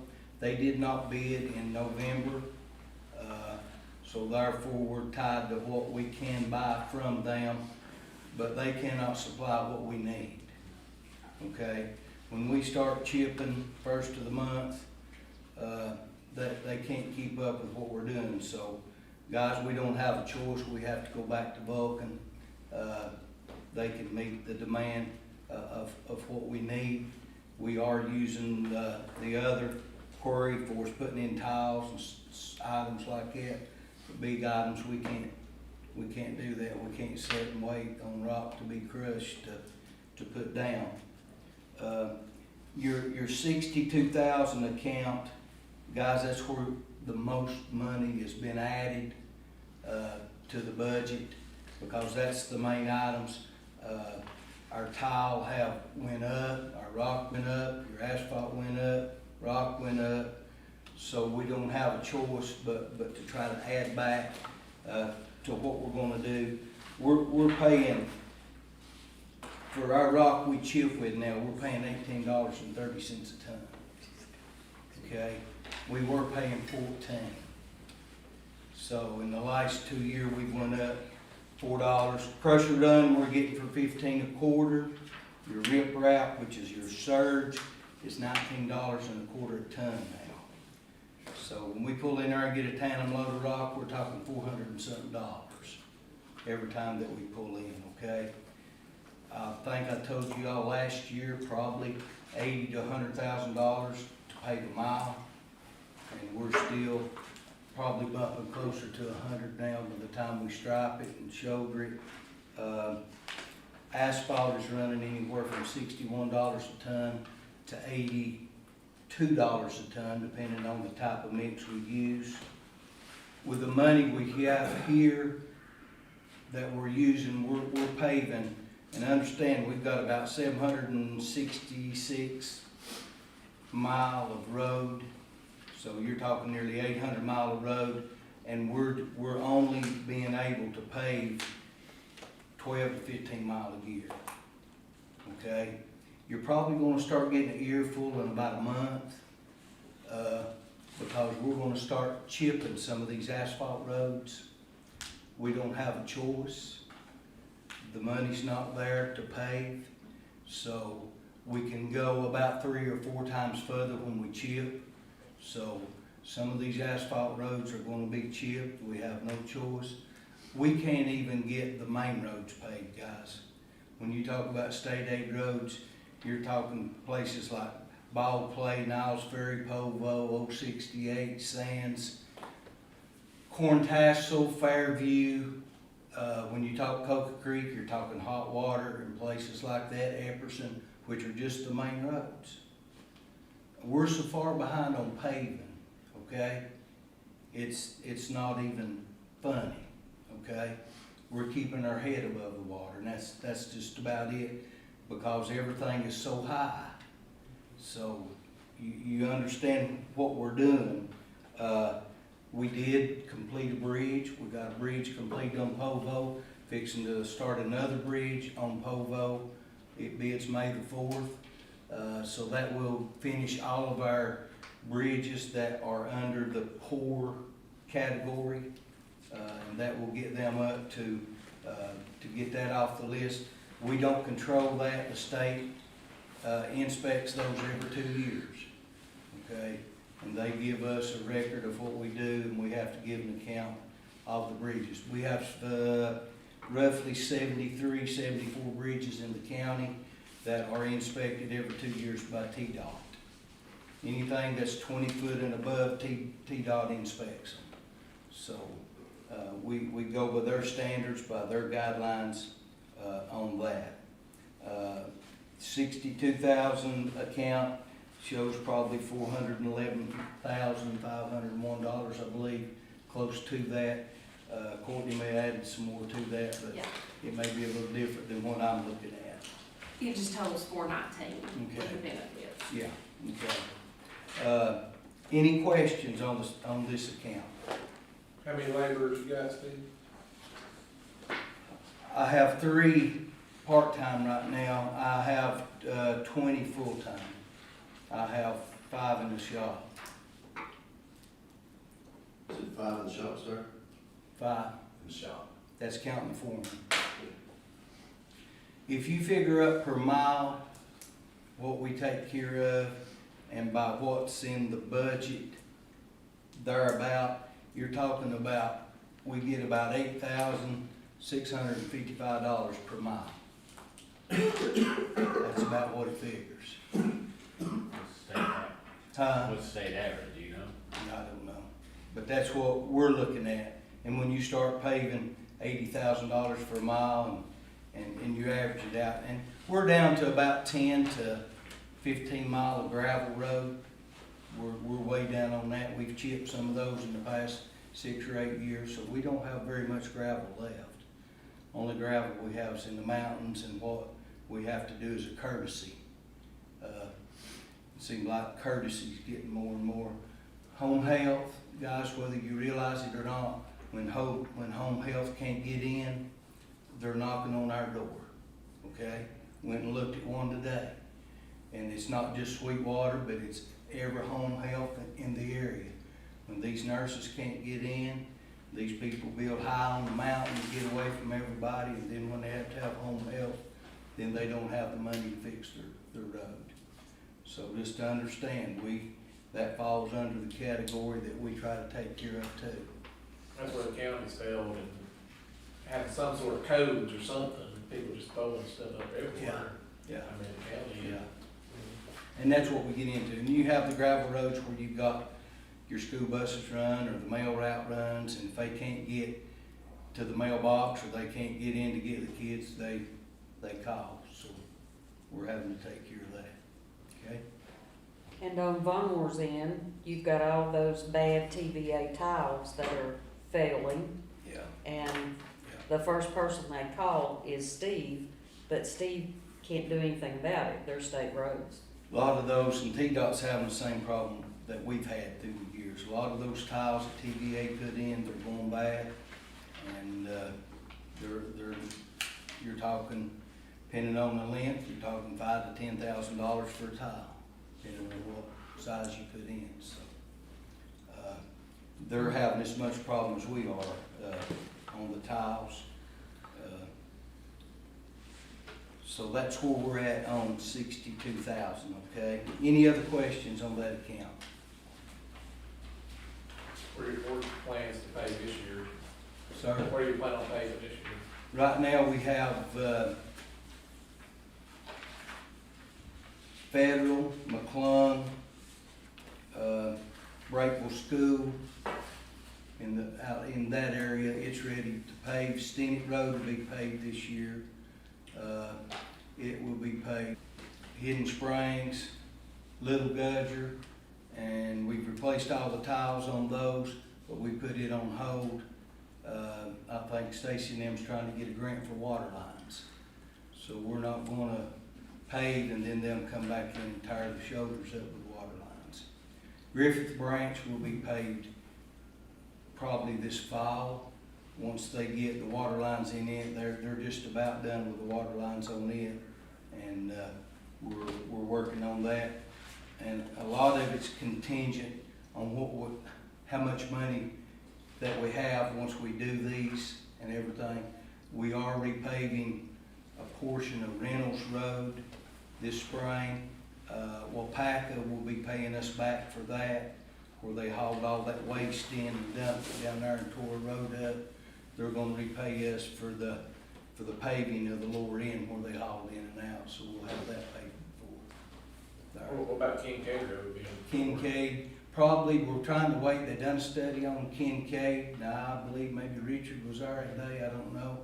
We're still trying to wait to see what TDOT is gonna say, because of that and where all, it goes out on the Gun Ridge, where all the industry is.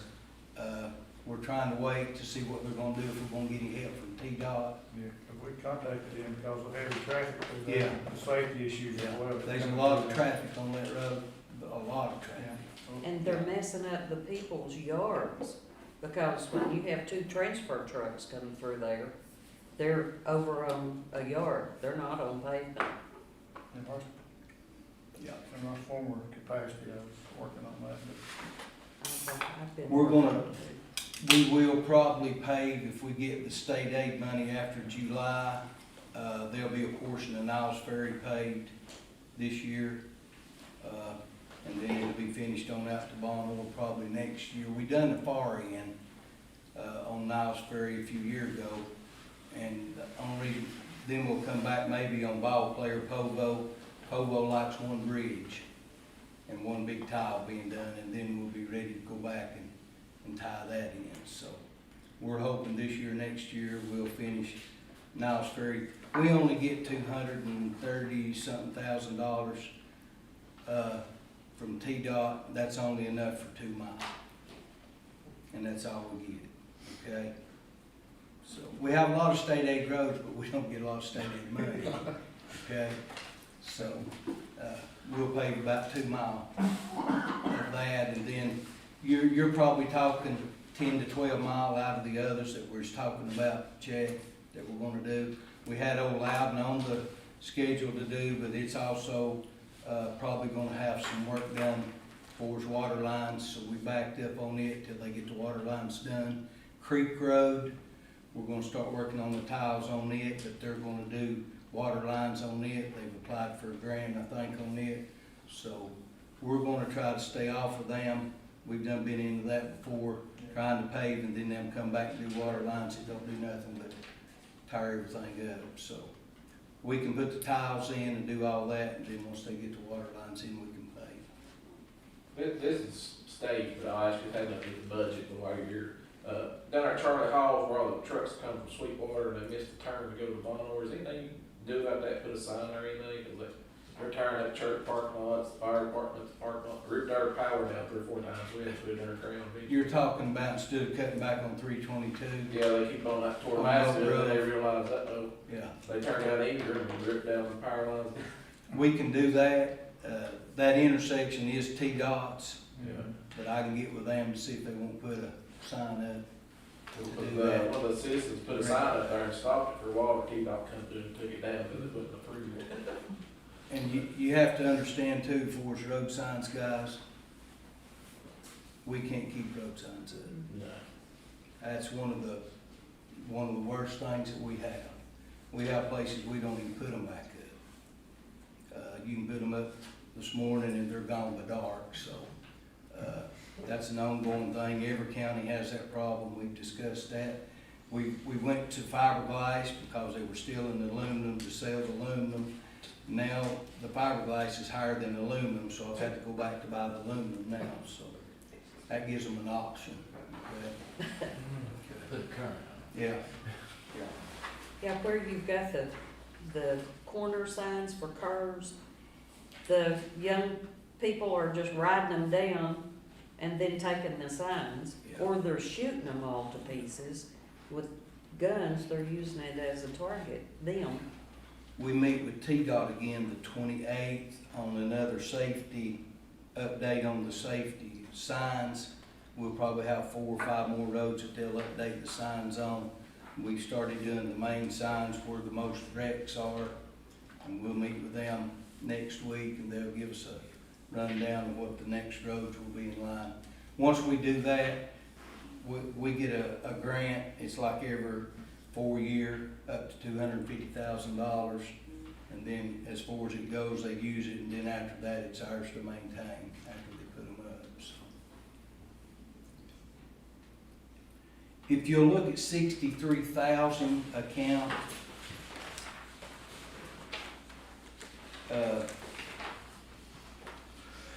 I added 5% for the foreman and the mechanic in that line. Only other thing that we did add was 25,000 into the 418 line, which is our equipment and machinery parts. Not a lot went up there, about 30,000. Courtney, I don't know if you have the same figure I have. The only thing that changed from where our final copy is there was some insurance money moved between where if people had changed plans. No overall increase in his budget, but there are on the employee independent insurance, we moved lines around to get those, to get the funds to cover their current plans. So that should be the only difference is on insurance. Okay. Most of this 63,000 is the garage. The people in the garage and our parts and everything, that's what 63,000, all that covers. Lubricants, gas, diesel. We buy all the diesel and the gas for the county, and then we turn back and Libby and them bill it back out each month to the departments. We probably use 16 to 20,000 gallons a month. We usually get 2 tankers a month. We'll usually get 5,000-6,000 gallon of gas and balance in diesel. Of course, our diesel is starting to pick up. We've started running tractors, and we're going to start chipping. So you're probably talking 20,000 gallon or more a month that we buy for the county. Any questions on 63,000?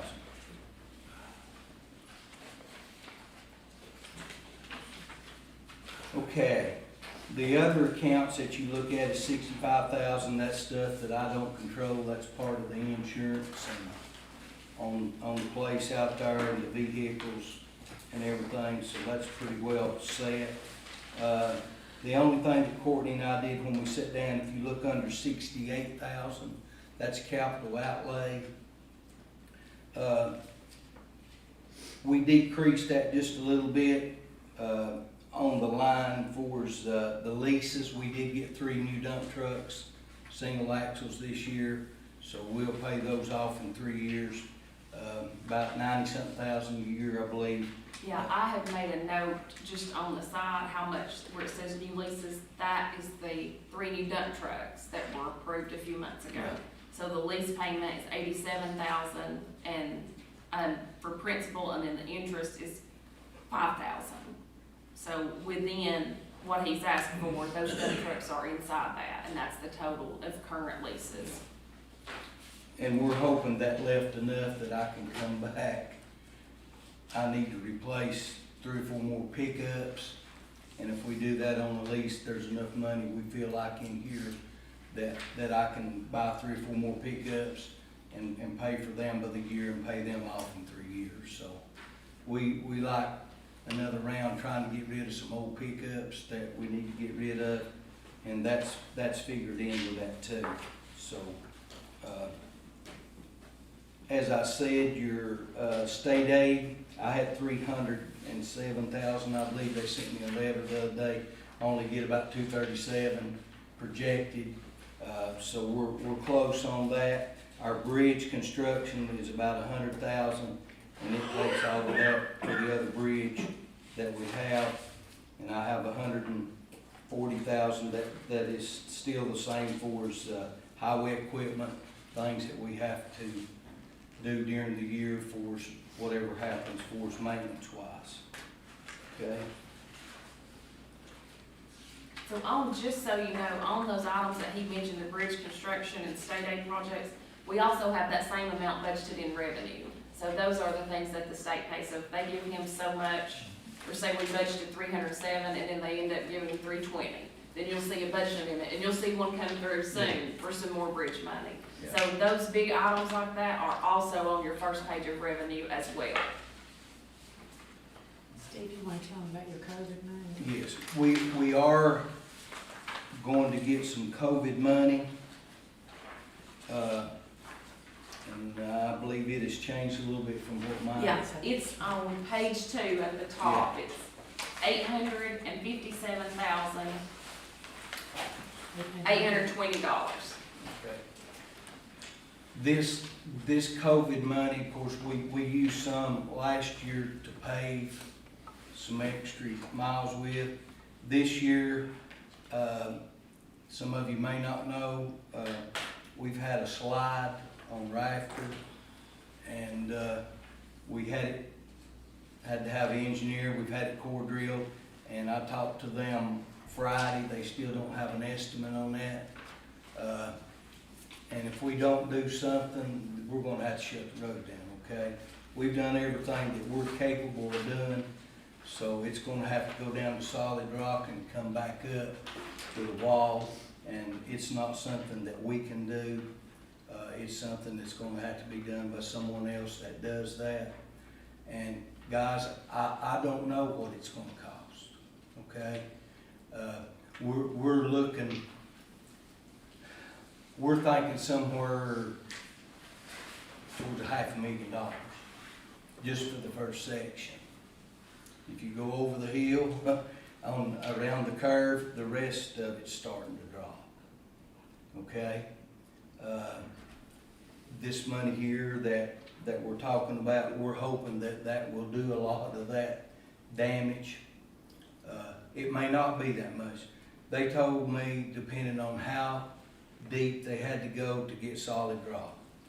He said if they had to go over 12 foot and come back up, then it really got expensive. So, but, go up there and drive through it, and then look back off when you come back out. It's about 100 to 125 yards to the ball. Okay? It's about the length of a football field or more to the creek down there. And we have patched and we have done everything that we can do. And some of you's probably got calls about it, but we have to work at the rate that the engineer and the guy that's giving us the price to do it is.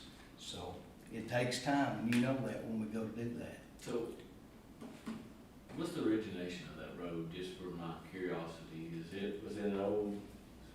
Single lane road. Well, I know that, but Yeah. did the Forest Service cut it in, or? That I don't know. I don't know. It could come in a lot less than what we've allotted, or through this COVID money. If it does, that means that we could pave a few more miles. If not, guys, I'm gonna try to dedicate everything I can on this to that up there to try to help fix that problem, okay? Because if we don't, we'll have to shut it down, and they'll have to go all the way up 165 and come across Shaw Mountain, or they'll have to go down Ball Play and come across Cane Creek Mountain. Cane Creek Mountain's all gravel till you get to the top, so it's not an easy way around, and possibly have to shut it down when they fix it, because once they set up and do everything, probably, possibility we'll have to shut it down. How many buses are involved in that? One bus. One bus? One bus right now. Yeah.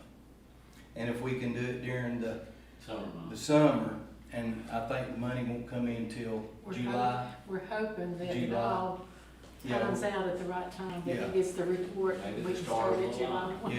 Yeah. If that will come in together when we get all this, then we can proceed, but we'll have to wait till the money comes in so we can And do just it. hope that the road Yeah. doesn't slide off the mountain before Yeah. then. Yeah. So on that money that he's mentioning, the COVID money, there is a copy of that on the last page of your packet. It shows all the counties, and it does show Monroe County's allocation on there. Just so you know that we're budgeting the full amount, and that's the documentation for it.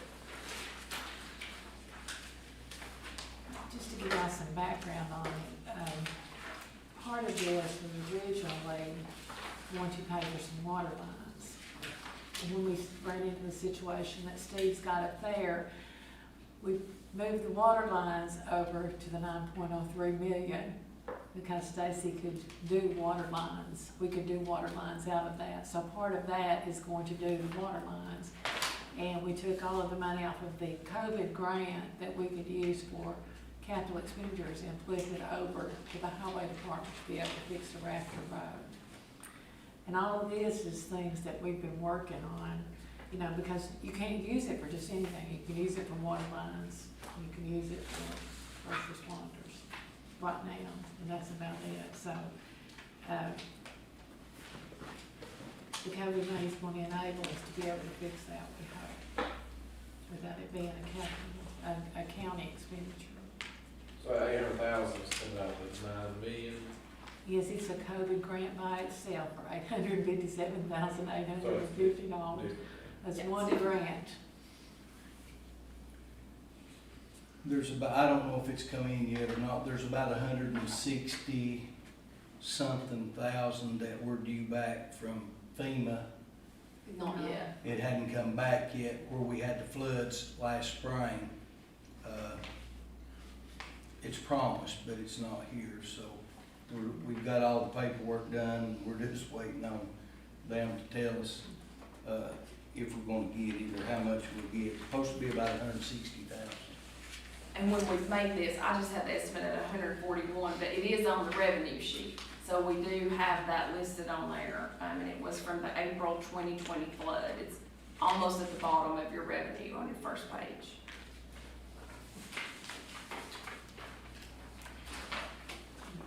Any questions? Most everything that I did except for the COVID money, I can cover out of my budget. I'm not asking for anything. Only thing I do ask guys and ladies, my guys have worked hard during this past year, during this COVID time. And anything that if you can give them something, I think they deserve it. Guys, we never shut down, okay? We kept going. I had one crew off the first week on account of I didn't know how bad it was gonna be. And then by the second week, we brought everybody back and we just put them in corners and we've started doing that again with our mowers this year. If you see anybody driving a truck in the evening, besides my foremans, I'm trying to take care of my people, okay? And if I send them home with a truck at night, I'm trying to keep them safe. Last year, we sent pickups home with the mowing guys, and they never came to the shop. I kept them away from the shop, I kept them away from everybody, and guys understand this, I'm gonna do whatever I can. And look at the grass, I've got to mow, okay? And I'm gonna do whatever precaution I have to. They're not taking their trucks home right now, but if it gets worse, I had one new case last week, the guy's in the hospital 4 days, okay? So, we're trying to be very careful. We've taken temperatures for a year. We wear masks in the shop. They don't come in without a mask. But if it comes to that point, to be able to furnish everything we need for the county, I'll send them home with a truck. And I'll take the tune for it, okay? And you understand, sometimes we have to do things we don't like to do. But if I can keep a crew out there mowing and keep them from coming to the shop, then that's what I'm gonna do. Okay? And right now is our busy time. Very busy from here on out. So. Steve, I don't think it's a problem, you send them home and they drive them home and park them. When they don't park, Yeah, I they understand. go pull a fishing boat. My guys didn't do no fishing boat. Okay? I mean. You're talking about somebody else. Yeah, not yours. Okay? Some in the past. Let's make that straight. Yeah, well, let's get this straight, I didn't say you. Yeah, but you said we took a truck home with a fishing boat. No, I said, in the past, there's been some county trucks sent home, I understand. and then they went and pulled fishing boats. Yeah, I But I understand. didn't say yours, No. but I don't think there's a problem. If they did, they wouldn't work for me. Well, I don't think there's a problem with them driving Yeah. home and park when Yeah. you get them home. I understand that. Driving them all over the county. I take my truck home and park it myself.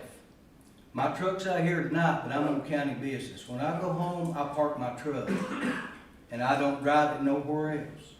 If it's county business, I went to Cityco Sunday before last to put death signs out after church. I took my county truck. I'm on county business, okay? If I'm not on county business, you won't see me driving my truck. All right? I'll take care of that, and I'll take the responsibility of it. And if it happens, I'll take care of it. Let's take a quick look at his fund balance page, but I want to just call your attention to something. Thank you. If the cost of the raw material that it takes for him to do the paving continues to go up, you're gonna have to take a close look at this, because as you can see, his fund balance is going down year after year, and you may have to consider, not this year, but somewhere in the near future, putting another penny or two into the highway department, depending on what happens. When we go out on bid on all this stuff, the tar, the everything, it's going up. Every time we bid it out, it's going up. The rock, the tiles, and some of these tiles cost thousands of dollars. You know, Paulette was talking about Yeah. that. They're very, very costly. And so I just wanted to draw your attention to it. It's okay this year, but if it continues, he went down 20% from last year. Okay, he's sitting on a 20% fund balance this year. So please take note of that. And it's not anything we can control. We're doing everything we can to control it. It's not anything we can control. If we continue keeping up our roads. Well, I know other counties, charge impact fees for new construction, and that's something we ought to really look at. You know, we're missing a boat on all these new homes, and every new home brings new cars in. So that's the impact fee that we should be gaining. And I know me and Richards had this conversation that weekend. And, Impact fees. yeah, on new construction and stuff,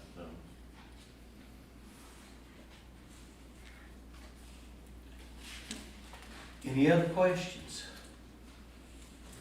Lee, you recording anything else? Okay. You have any questions? Any questions? Thank you. Okay, thank you all. Have a good I appreciate evening. your time. Thank you, Steve, for all you do. Thank you. Yeah.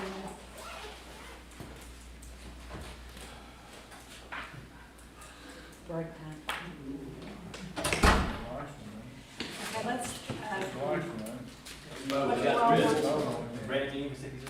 well, let's do this and then let's just take a 5-minute break real quick, if we can do that. Do you want to make a motion to handle this? Is it in the same manner? I will, I'll make that motion, yes, that remove the raises, we'll handle those later. Okay. I have a motion to remove 5%. Do I Okay. have a second by Mr. White? Okay. And Joe Anderson. Aye. Luke Wright. Brian Harrell. Richard Kirkland. Chad Leemy. Adam Reynolds. Bill Shadden. Paulette Summons. Roger Thomas. Chris Weisman. Ah. Okay, let's take 5 minutes before we hear from Good Mr. job. White. Take 5 minutes and I'll make 5 minutes. Before we get to the white.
January, and it's in traffic volume went high.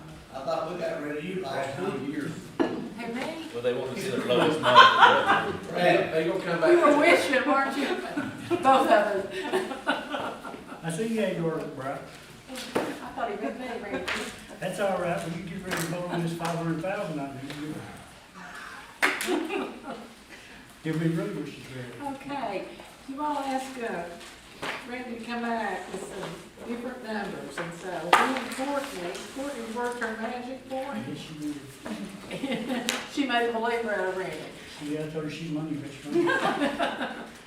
Hey, she, So anyway, you all have this handout, this one. Oh, we do, Yeah. given tonight, or? Yes, it was It given was tonight. in the top of the county general. It's got all kinds of colors on it, highlights and all that, blues and yellows. let's see, see,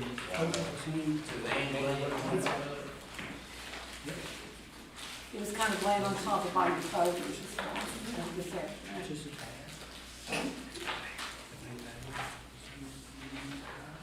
No, it's not.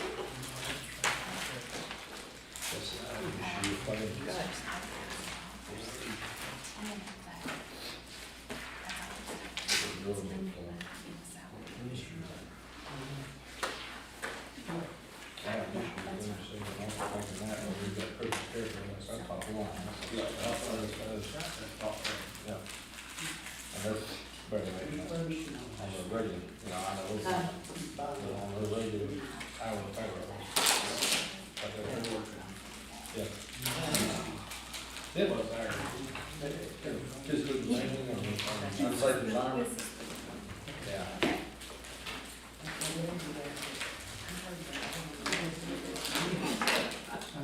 That's it, your new best friend.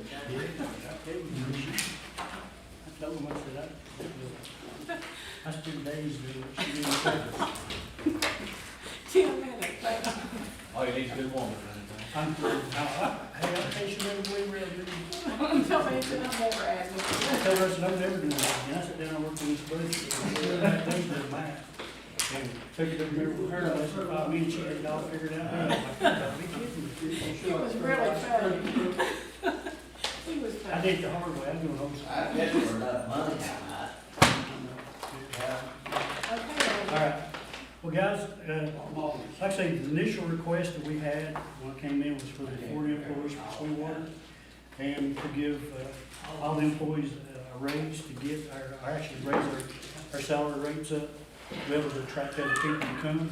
And we actually did that with the numbers that I gave you last week. When I went back and got with Courtney, and she actually plugged all the numbers in, and when it generated, we don't have to have any new money. We can actually do it within the confines of the budget we already have. So we're not asking for any new money at all. And we'll have, I think around, $8,000, Yeah, $8,000. and it was 187,000, yeah. So there is a third sheet on your handout, it's got different colors on it. That is his new proposed, 5-year step. So if you wanna go over that with them, they do have a copy of that. And if you look at that step, it's actually set out the way we've never had it done before. We broke it up into individual pay groups, EMT, advanced EMT, paramedic, and critical care paramedic, and it runs 3 to 5 years. And that's where we got lined out. So you'll see what those raises will be. Those raises, actually, if a person has already been here for 5 years, they've topped out. So they'll be at the top rates, but the new people coming in will start at those beginning rates, and they'll work their way up. And when we say top out, that's where basically every year, whether the county gives a 2% or not, they would get that 2% up to 5 years built in, and at the end of 5 years, the stop and all that we get from that point on is when the county give across the board rate.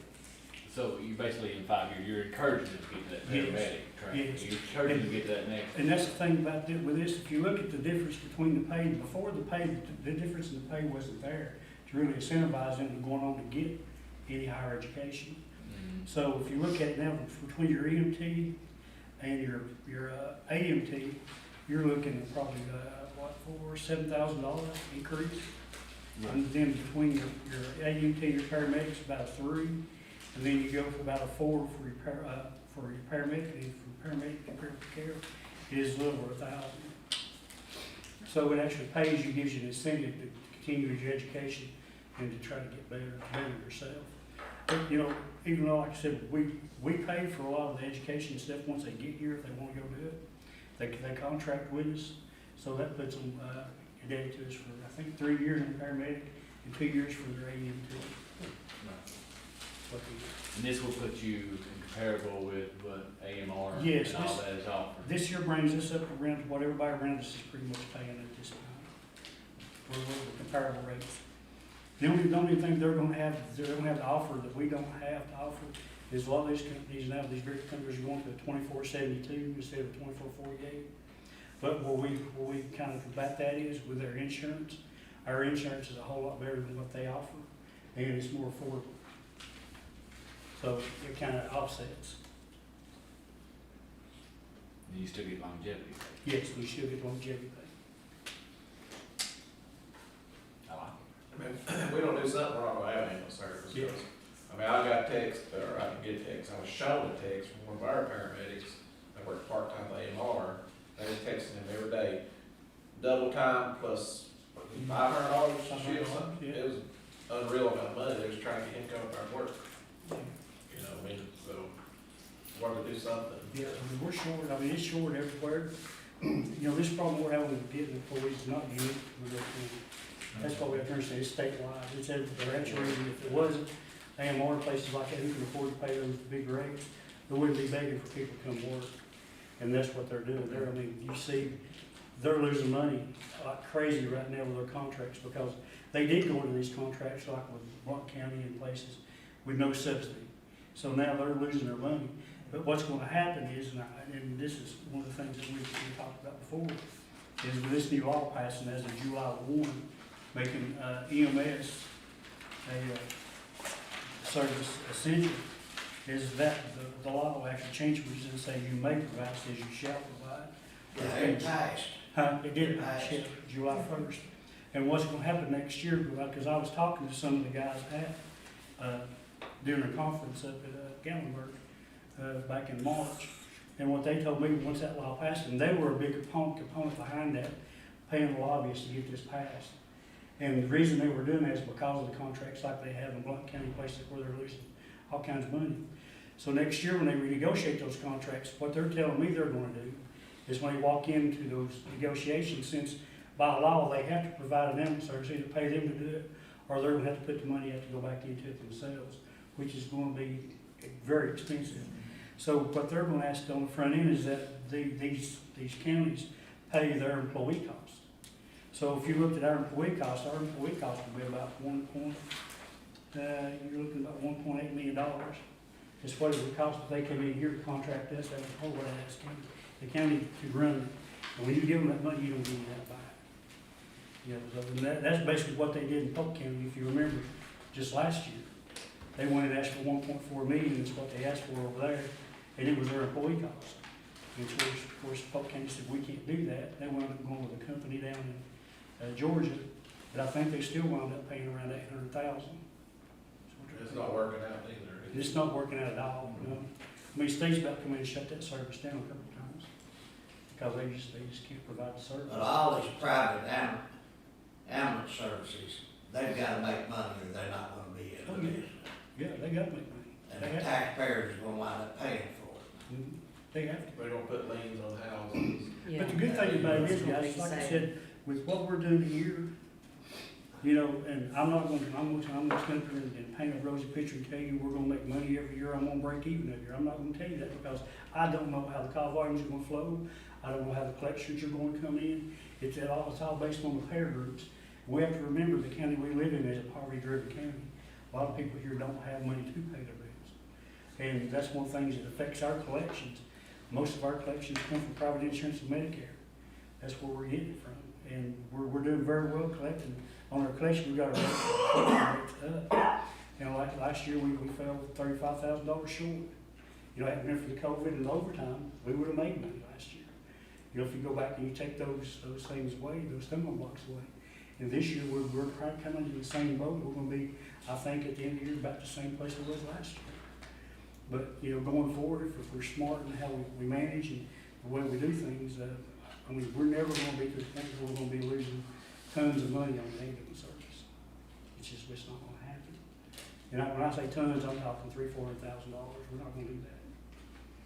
You know, it's gonna be a lot cheaper for us to run it for ourselves and we have control over it, and we're investing in our people, than it is to have outsiders come in where we have no control. Then you guys are having to listen to people calling and say, hey, I'll take that ambulance ride. They put a lien on my check. Hey, they put a lien on my property. Because what they do is they put tax liens against your property tax. They're gonna get their money. You know, but I always tell people this. Some lady sitting out in Arizona where the bill from, or over in North Carolina where the bill from, she don't care about anybody sitting in this room or their families. All they care about is they get their money. Right. And like us, where we have that relationship with people. But anybody have any questions about these? You've got to run the other truck now. Yes. And get the employees in his budget and everything. That includes allowing him to change his employees to the 5-year step raises. And it includes 4 new employees. 2 would be at the AEMT and 2 are paramedic positions. Mhm. So those 4 new employees, he asked for the same money that was funded last year in his salary line. If you add both those numbers that are shaded together from 2021 to this year, they're exactly the same. So there are funds available to fund this 5-year step plus do the 4 employees. And there is enough money to fund the 4 new employees' medical insurance as well.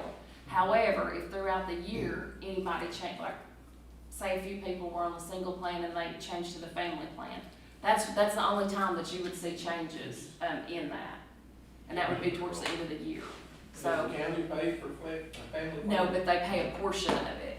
And the portion is obviously more if you're on the family plan or on the spouse plan than if you're on the employee-only plan. It pays a portion. Similar to how the schools pay a portion.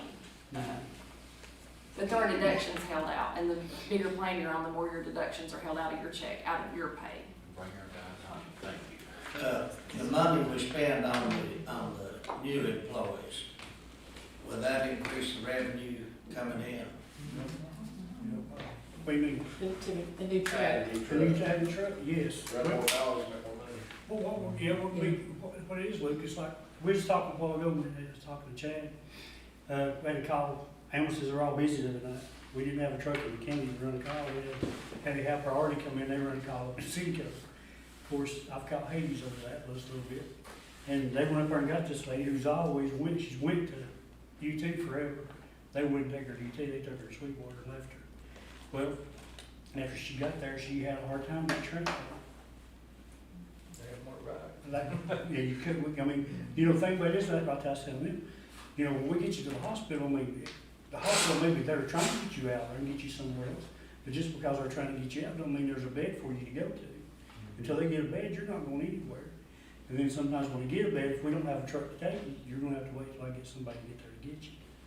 So it kinda just puts those people were upset because, you know, priority had to come and get them. But just in situations like that, and like even with the convalescent calls, that's when they enable us to pick those calls up instead of missing those doctor's appointments and stuff. Because the doctor's appointments, stuff like that are guaranteed money. I've got that money on the way before I can go get the patient usually. So it'll help us to be able to get those. And on the days when, you know, we're scheduled really heavy in our convalescent calls, I mean, I can actually, there's money within the budget where we can actually pull an extra truck, which would be a 7th truck. We have the vehicle already here in stock to go. I can bring in a basic crew, which is the cheapest crew I can get that day. They only have to run 2 calls, and then we're making money once they do. But they can come in, they could actually run those basic calls and keep our other trucks available for the emergency calls. So that allows us to pick those calls up and allows us to get to our calls in a timely fashion and picking up money, take money in the meantime. So it's a win-win for us. Will this go in effect July? Will this July go in 1st. effect July, or you could actually start Yeah. offering? Yeah, it'll be July 1st. Plus, it's gonna help our people, I'll be honest with you. Right now, they're running 4 trucks on the weekend, I'm telling you, 4 trucks keep up with, and that's the reason we got the problem this weekend. It just can't keep up with the call volume. Plus, it's Yeah. So it gets your Yeah, more activities going on. Like I say, this is gonna be 6 trucks on 24 hours a day, 7 days a week. But right now, on weekends, Fridays, on Saturday and Sunday, we're running, 4 trucks. And, right now, at 8 o'clock tonight, we'll go, or actually, 8 o'clock tonight, we'll go down to 5 trucks, 4. We'll go at night at 4. So this will help getting our staffing back where it needs to be, where the trucks are available 24 hours a day to run those calls, so people are having to wait. Does it impact your part-time at all? No. But you still need some? Yes, yeah. See, one of the things, and this has not been done, and I'll be honest with you, the last couple of weeks, I've been looking at policies around us, how people utilize their part-time people. And one of the things that I'm getting ready to do, and it'll be going to affect July 1, we've actually went through our part-time list and we took some people off that's not working to make room for some others, since we're gonna increase that pay, get it up, get people actually come, we're gonna decrease the number of people we have. But we're gonna make it mandatory that they have to sign up for at least 1 24-hour shift a month. And if they don't meet that compliance, then they're not being on the part-time list. And see, that's gonna cut our overtime bill. That's my goal of cutting overtime by forcing those part-time people to work if they're gonna be here, they're gonna have to work. Where are you at on the school? We're testing right now. Everything has been passed by the state. There's a lot more to it than we thought when we started this, I tell you. But we've had to do our policy procedures, our testing procedures, and everything had to be sent into the state. Get them to approve the way we're gonna go through the testing regimen when we get to that point. We got it back week before last. Week before last. Got it back, and it's been passed. So we're actually sending people right now for the test. I think we have 2 tests today. I think so far we've got 6 that's already been placed. It's been offered a spot in the class. And we should have the other 6 probably no later than the first of the month. Right now, May the 8th is set for our orientation day, and May 13th will be the first day of class. So we're moving forward. And then I'm already starting the process of getting things together for our advanced class we're going to try to offer coming August. So we're going to try to go straight out of this basic class into the advanced class. And once we do that, we'll be done with the rest thing, we'll be left into the paramedic, which they actually have to do in college. They let us do it, we can do it, but I have to do it. But I don't think they'll let us teach a paramedic class, I wish they would. I think it's gonna break, I'll make a motion for it. Motion by Mr. Wiseman, have a second. Second. Second by Mr. Anderson. Roll call, Joe Anderson, Aye. Luke Wright, Aye. Brian Harrell, Richard Kirkland, Chad Leary, Adam Reynolds, Bill Shannon. Oh, I'm sorry, Mr. Shannon had to leave early, but he told me he was in favor of it. We'll do that. Paulette Shannon. Roger Thomas. Chris Wiseman. Aye.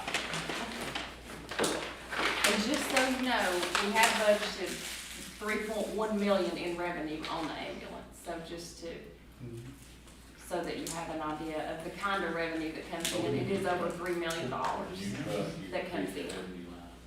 That's what we are. We could take it still 3.1 million last year. Yeah. We were exactly doing the same thing. Have you had a chance to input, see where we're at penny-wise yet, or? The very last page, I know you can't get to it quickly, but on your big packet that's clipped together, it's 400 and something thousand is the amount we're going into fund balance. If you approve things as they were originally requested. So when we back out those, you won't even be going into it that much. That includes the raises that were in there? The original ones, yes.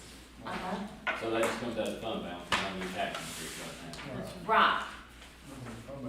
And it will be even less than that when we, because if half of them have 5% and the other half have none, even if you made in the middle, you'd still be around the same. This next week kind of, You'll look at, yeah.